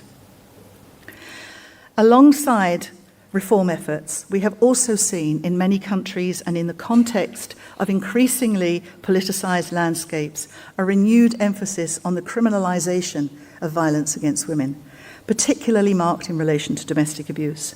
For the most part, this has involved calling for more punitive approaches, the strengthening and expansion of criminal laws and procedures, a more robust legal response, increased police powers, and the introduction of increased sentencing tariffs and harsher punishment.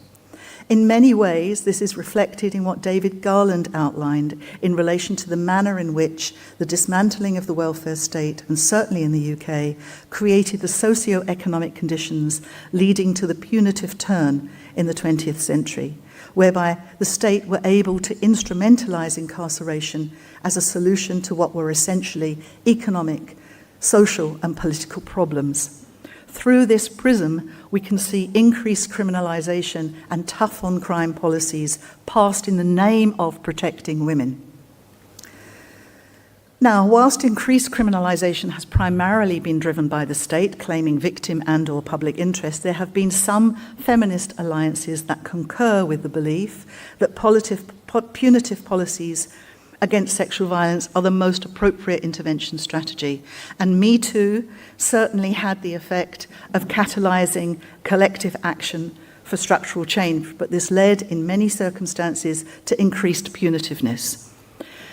Me Too re-stimulated the debate amongst those who support the expansion of criminalisation and increased use of imprisonment, and those who call for prison abolition and provide critiques of what is often known as carceral feminism. These debates have been less visible in Europe, but are much more vociferous in the US, where carceral feminism is criticised for its adoption of a neoliberal logic of individual responsibility, which shifts attention away from more structural and institutional factors that create and sustain violence. In highlighting the adverse consequences of close feminist alliances with the state, anti-carceral feminists problematise criminalisation and punitiveness as the sole or primary solution to violence against women.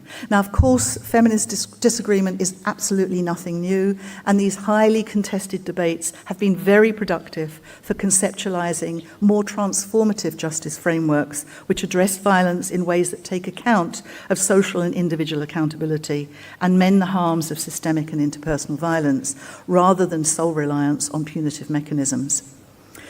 Yet, like the various reform efforts, criminalisation's effectiveness in decreasing rape and other forms of violence against women is highly questionable.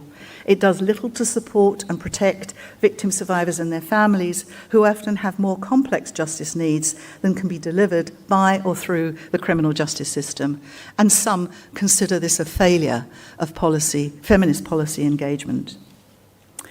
However, work revealing the inadequacies of the legal and criminal justice response to rape also broadens the vantage points from which we might be able to better envisage better solutions in relation to our responses to rape.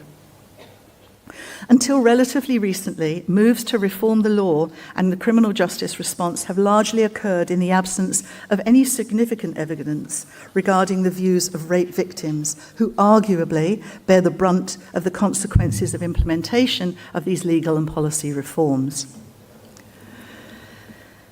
Work that colleagues and I have been undertaking over several years have focused on the way in which victims experience and make sense of a criminal justice system premised on combative and oppositional logic, played out with a prevailing courtroom culture focused on the pursuit of truth and the determination of fact. And this so often undermines and erodes their trust, confidence, and belief in the possibility of securing justice. In a qualitative study, my colleagues Una Brooks-Hay, who's here, and Lisa Bradley and I trace the journeys of victims of rape from the point of deciding to make an initial report to the police through to case outcome, paying particular attention to factors that affect their engagement and their experience of the criminal justice process. A key question of the research was the extent to which they felt that justice had been achieved in their case. Yet, not one of those interviewed believed that justice had been achieved. Rather, achieving justice was overshadowed by the cumulative impact of the offences that they were subjected to and the ordeal of the process, particularly but not exclusively the experience of the trial. This was despite the outcome of some cases being a guilty verdict, and the research highlights that the impacts of sexual violence and seeking justice interact, are cumulative and compounding. Victims reported feeling marginal to the process, ignored, disregarded, and their needs overlooked. This raises broader questions about the outcomes sought by victims. Now, while prosecution and conviction may represent a positive outcome and go some way to redressing the harms of rape, these findings highlight the importance of victims' experience of the process, the criminal justice process, and the agencies they encounter on this journey. Along with others, I would argue that an effective response to rape needs to take into account victims' interests and perspectives on what forms of redress and accountability they seek. Feminist research has demonstrated that a sense of justice is crucial for the recovery process for victims. And whilst for some women, criminal justice outcomes can be of clear importance, and their understanding of justice incorporates that criminal justice process and substantive justice in that way, but to commonly held beliefs, many victims seek a form of justice that acknowledges their trauma and the harm inflicted upon them and offers a sense of validation and empowerment rather than merely focusing on substantive legal outcomes and punitive measures. This resonates with the findings of our Justice Journeys research, where for many women, the acknowledgement of harm is what matters. Other work conducted with my colleague Una Brooks-Hay on victim-survivor experiences of sentencing indicates that while punitive views might be anticipated, a much more complex picture emerges. Research participants highlighted their sense of being marginal to the sentencing process. Despite a sustained and lengthy engagement throughout the process, after all, their case had made it all the way through to a trial, and the apparent success of their case reflected in the guilty verdict and an imposition of a sentence, they continued to experience marginalisation and had felt at the point of sentencing they had become just superfluous to a process that no longer needs them. Thus, winning a case in terms of obtaining a guilty verdict does not necessarily translate into justice for victims, many of whom report that victory can feel hollow long after trials have concluded. This resonates with a call by Claire McGlynn and Nicole Westmoreland to understand victims' conceptualizations of justice as kaleidoscopic. That is, incorporating a wide-ranging, ongoing, and continually shifting sense of justice that includes social and cultural change, thus moving beyond conventional justice outcomes. It's undeniable that a discourse around victims' rights has played a fundamental role in the expansion of punitive criminal legal systems. But as I hope I've pointed out, it's a mistake to equate a pro-victim and feminist discourse with a punitive agenda. The image of the punitive survivor is far too simplistic a depiction and does not properly capture the nuanced character of victims' diverse conceptualizations of justice.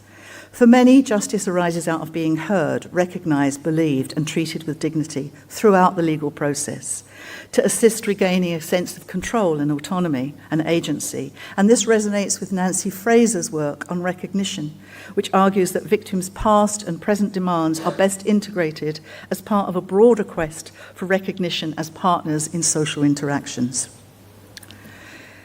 In essence, this all points to the importance of procedural justice and fairness of process, although this broader sense of justice can be difficult to achieve within conventional criminal justice responses, given the marginalisation described by victims in their peripheral role as witness or sources of information in the proceedings. A deeply feminist conceptualisation of procedural justice has been developed by my colleagues on our Operation Soteria project, that aims to transform the police investigation of rape and serious sexual assault in England and Wales. Drawing from and expanding Tom Tyler's perspective on procedural justice, which fundamentally concerns the fairness and transparency of the processes by which criminal justice decisions are made. Now, this is a departure from conventional notions of procedural justice, intending to increase trust and compliance with criminal justice authorities and therefore enhance their legitimacy. So the feminist reimagining emphasizes improved, fair, humane, and respectful treatment of victims of rape. 5 key principles underpin this approach: fairness, which means unbiased treatment and equal opportunity; dignity and respect, which means that victims are not dehumanized and their experiences, their rights, and their interests are taken seriously; voice and recognition, where barriers to victim participation are removed and their choices, queries, and concerns are listened to and responded to; safety, victims' safety concerns are identified and acted on, and they are not exposed to further harm through participating or exiting any investigation; and trustworthiness, where officers and forces are consistent and sincere in their responses to victims and police actions are transparent and accountable. Work on Operation Soteria argues that the institutional response to rape should demonstrate an awareness of how procedures can enable justice or injustice, and that to redress that injustice that in victims experience, it's necessary to centre victims' interests, experiences, and needs. This has important theoretical and practical implications for the structure of the criminal process and for victims' rights and victims' roles within it. Specifically, it puts victims' experiences, interests, and well-being at the centre of the criminal justice response and affords them meaningful participation to proceedings. And this is not as idealistic as one might imagine. As I wrote in a recent ESC newsletter, across Europe we are witnessing an upswing of right-wing allegiances and a right-wing rhetoric with its inherent endorsement of misogynistic attitudes alongside an erosion of the rights of women. Criminologists continue to face a formidable set of challenges in the current political climate, and this is also true of those of us undertaking work on feminist issues and on the gendered ramifications of crime and justice. The voices of women and men with unpopular demands for the establishment of feminist justice can become marginalised and completely silenced. Pleasingly, we have seen a growing base of feminist criminological scholarship in the ESC over the past 25 years since its inception, and indeed globally. The growth of papers here at the ESC embodying feminist principles and working on feminist criminological issues has grown exponentially.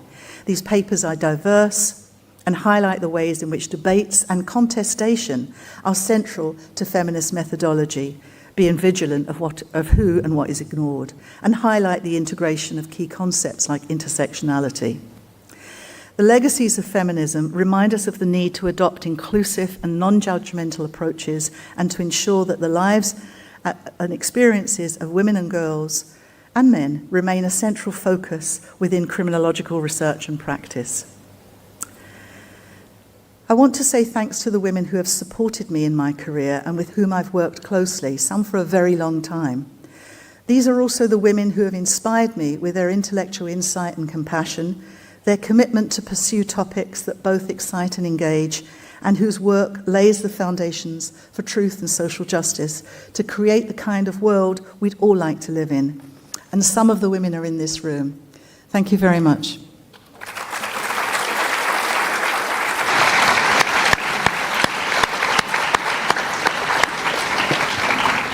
And now the last intervention will be by the Professor Effie Lambropoulou. She is Professor of Criminology at the Pantheon University and the conference organizer. Thank you very much for your intervention. The title will be Criminology in Greece, a discipline taught more than practiced.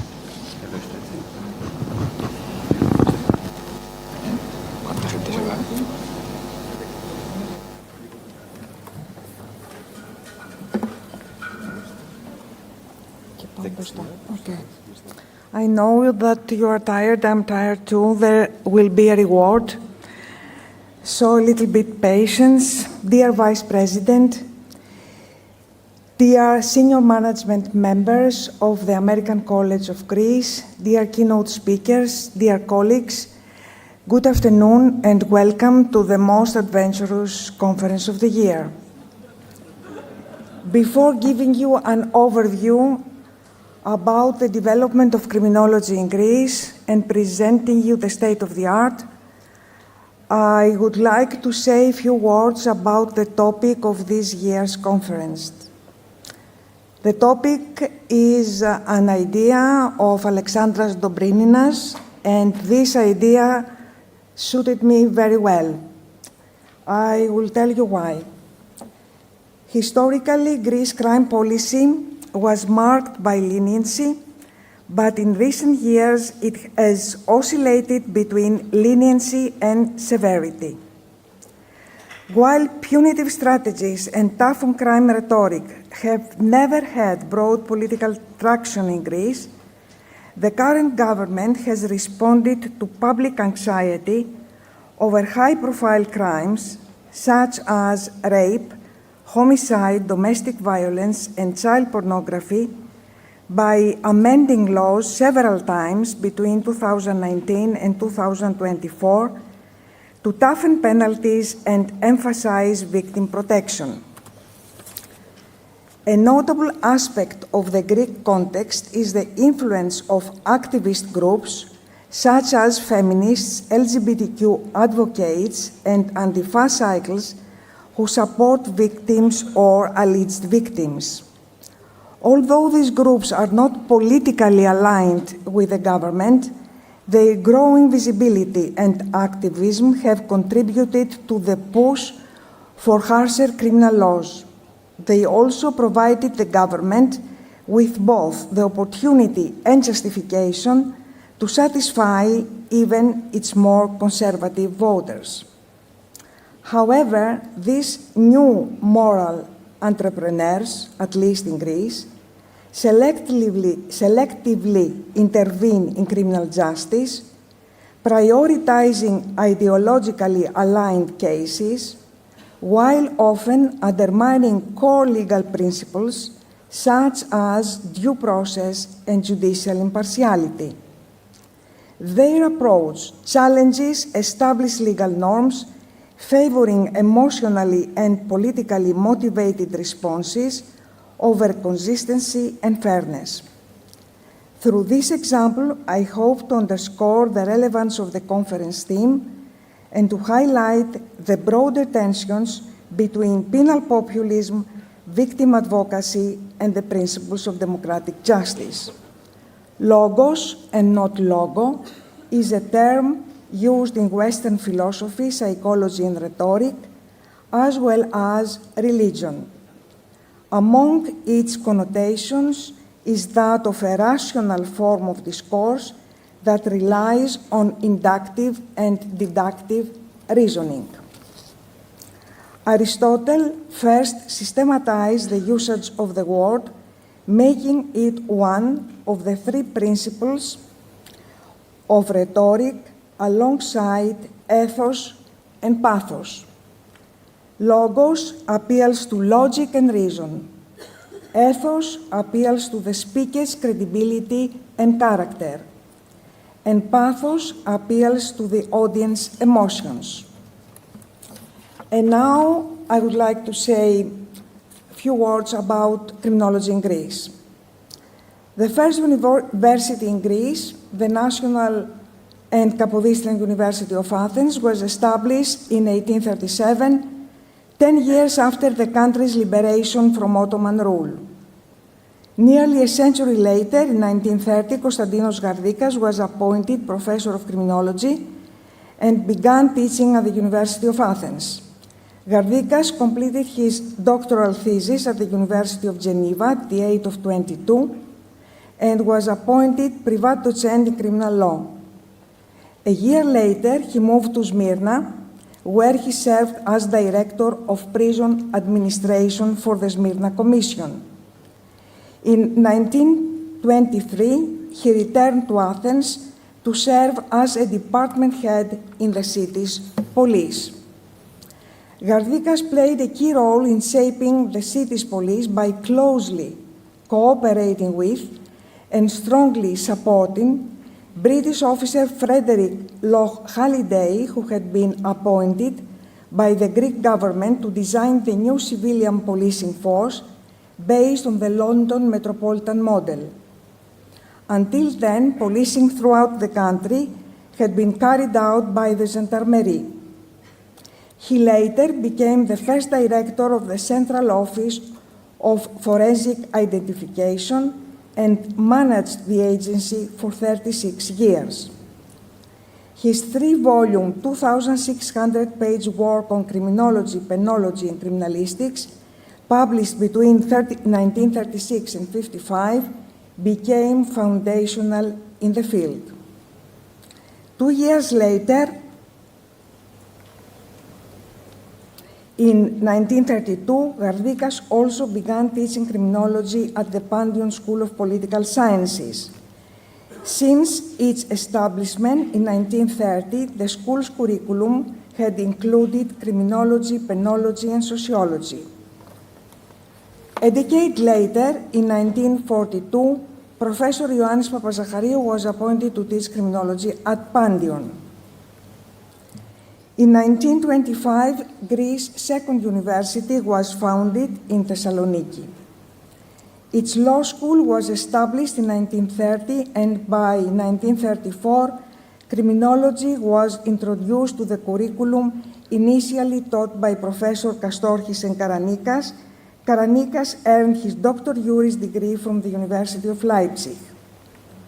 His notable scholarly work includes key publications on crime prevention law in Greece, comprehensive university lectures on criminology, and an influential study on penology that echoes Gresham Zike's classic prison sociology adapted to the Greek context. In 1938, the University of Athens established the first academic chair in criminology, appointing Gardikas as the inaugural professor of criminal justice. Thus, in the first half of the 20th century, criminology was taught in both of Greece law schools integrated within the curricula of criminal law, as well as in the curricula of the Pantheon School of Political Sciences.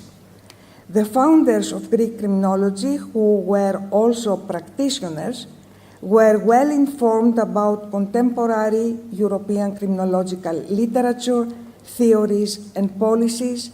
They wrote on topics such as prison subcultures and the conditions of marginalized groups, namely prostitutes, alcoholics, drug addicts, street gamblers, and beggars, as well as on crime prevention and broader criminological theories. Although the initial development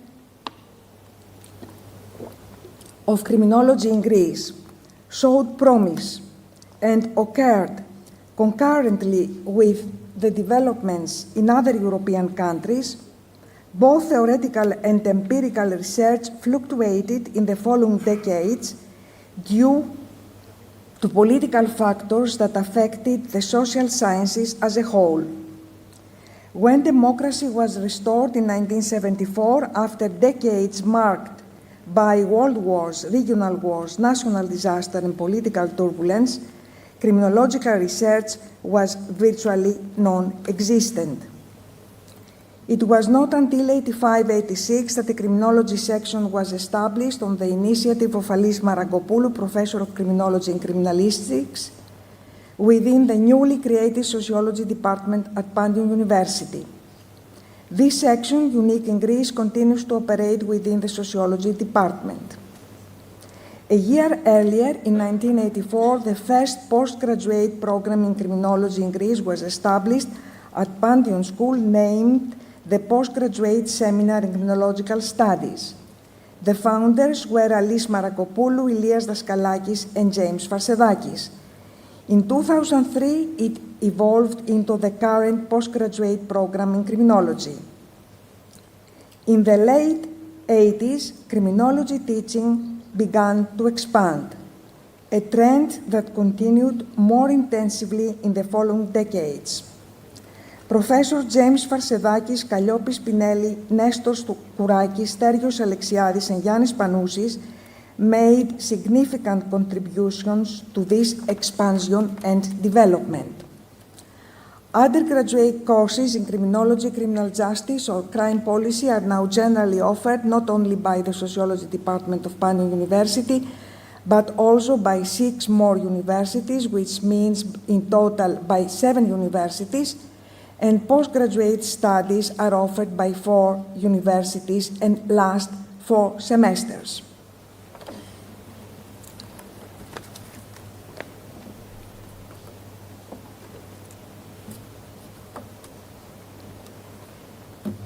A lack of funding, combined with conservative attitudes among state officials and entrenched professional interests resistant to the social sciences in general and to criminology in particular, constituted significant barriers to the development of the discipline. Furthermore, the relatively low crime rates in Greece in the 70s and 80s contributed to the perception of criminology as superfluous, positioning it largely as an adjunct to criminal law.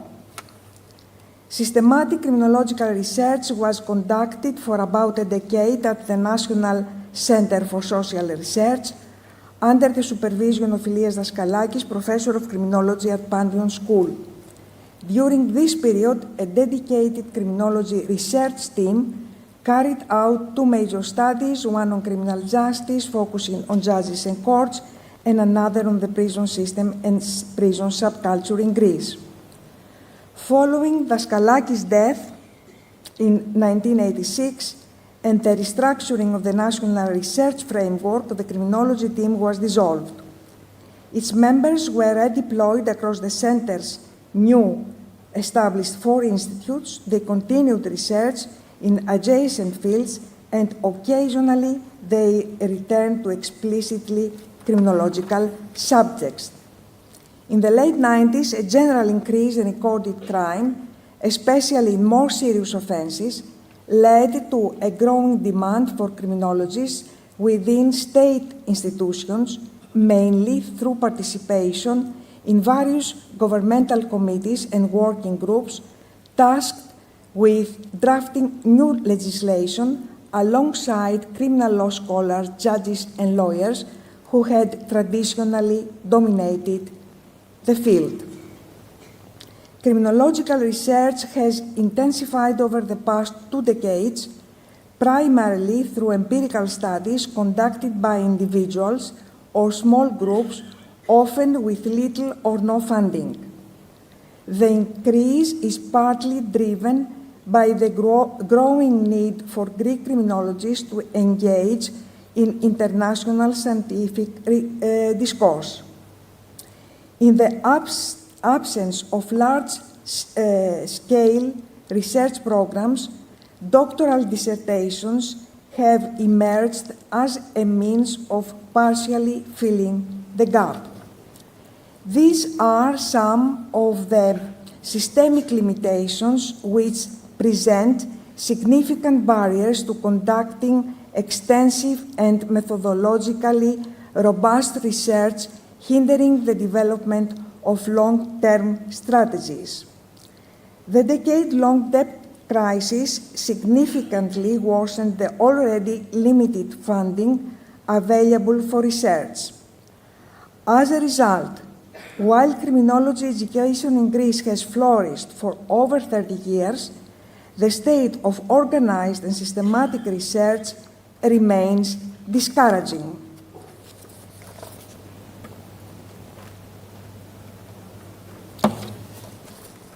The broader challenges faced by the social sciences in general and criminology in particular are reflected in the limited recruitment of criminologists within public sector services.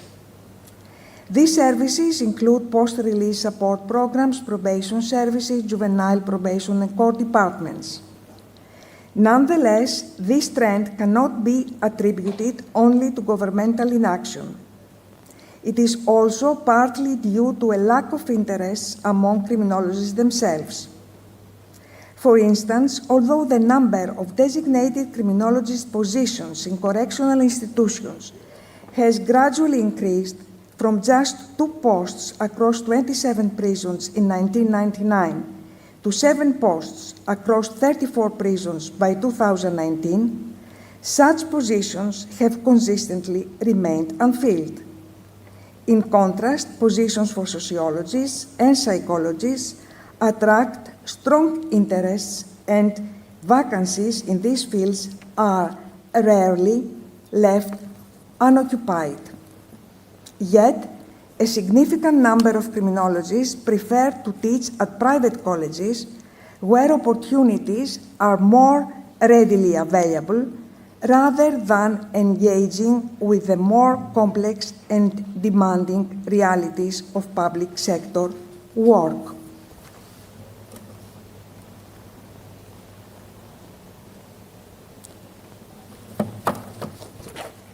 The paradox that Greek criminology, which once held a position comparable to that of Central European countries until the late 40s, has since lagged behind. Despite the increase in university departments, small research centers, and formal structures since the 80s, can, at least in part, be understood through the lens of Parkinson's effect. According to this principle, bureaucratic systems often grow regardless of actual functional need, expanding in size while becoming inward-looking and self-referential. This may help explain why the institutional proliferation within Greek criminology has not translated into corresponding innovation or societal impact. Instead, resources and efforts have often been absorbed by administrative routines, internal procedures, and disjointed activities rather than coordinated research agendas or strategic engagement with public policy. In this light, growth in numbers has masked stagnation in purpose, a phenomenon not uncommon in academic and public sector environments, where structural expansion substitutes for substantive advancement. Against this backdrop, there is a great need for the practical involvement of criminologists in real-world issues. Without this, Greek criminology risks languishing in academia, disconnected from the realities of society, and reduced to a simplistic portrayal in the mass media. While the challenges faced by Greek criminologists are significant, they are not insurmountable. Through sustained effort, ongoing dialogue, and a shared vision, criminology in Greece has the potential to achieve a higher level of development as both an academic discipline and practical field.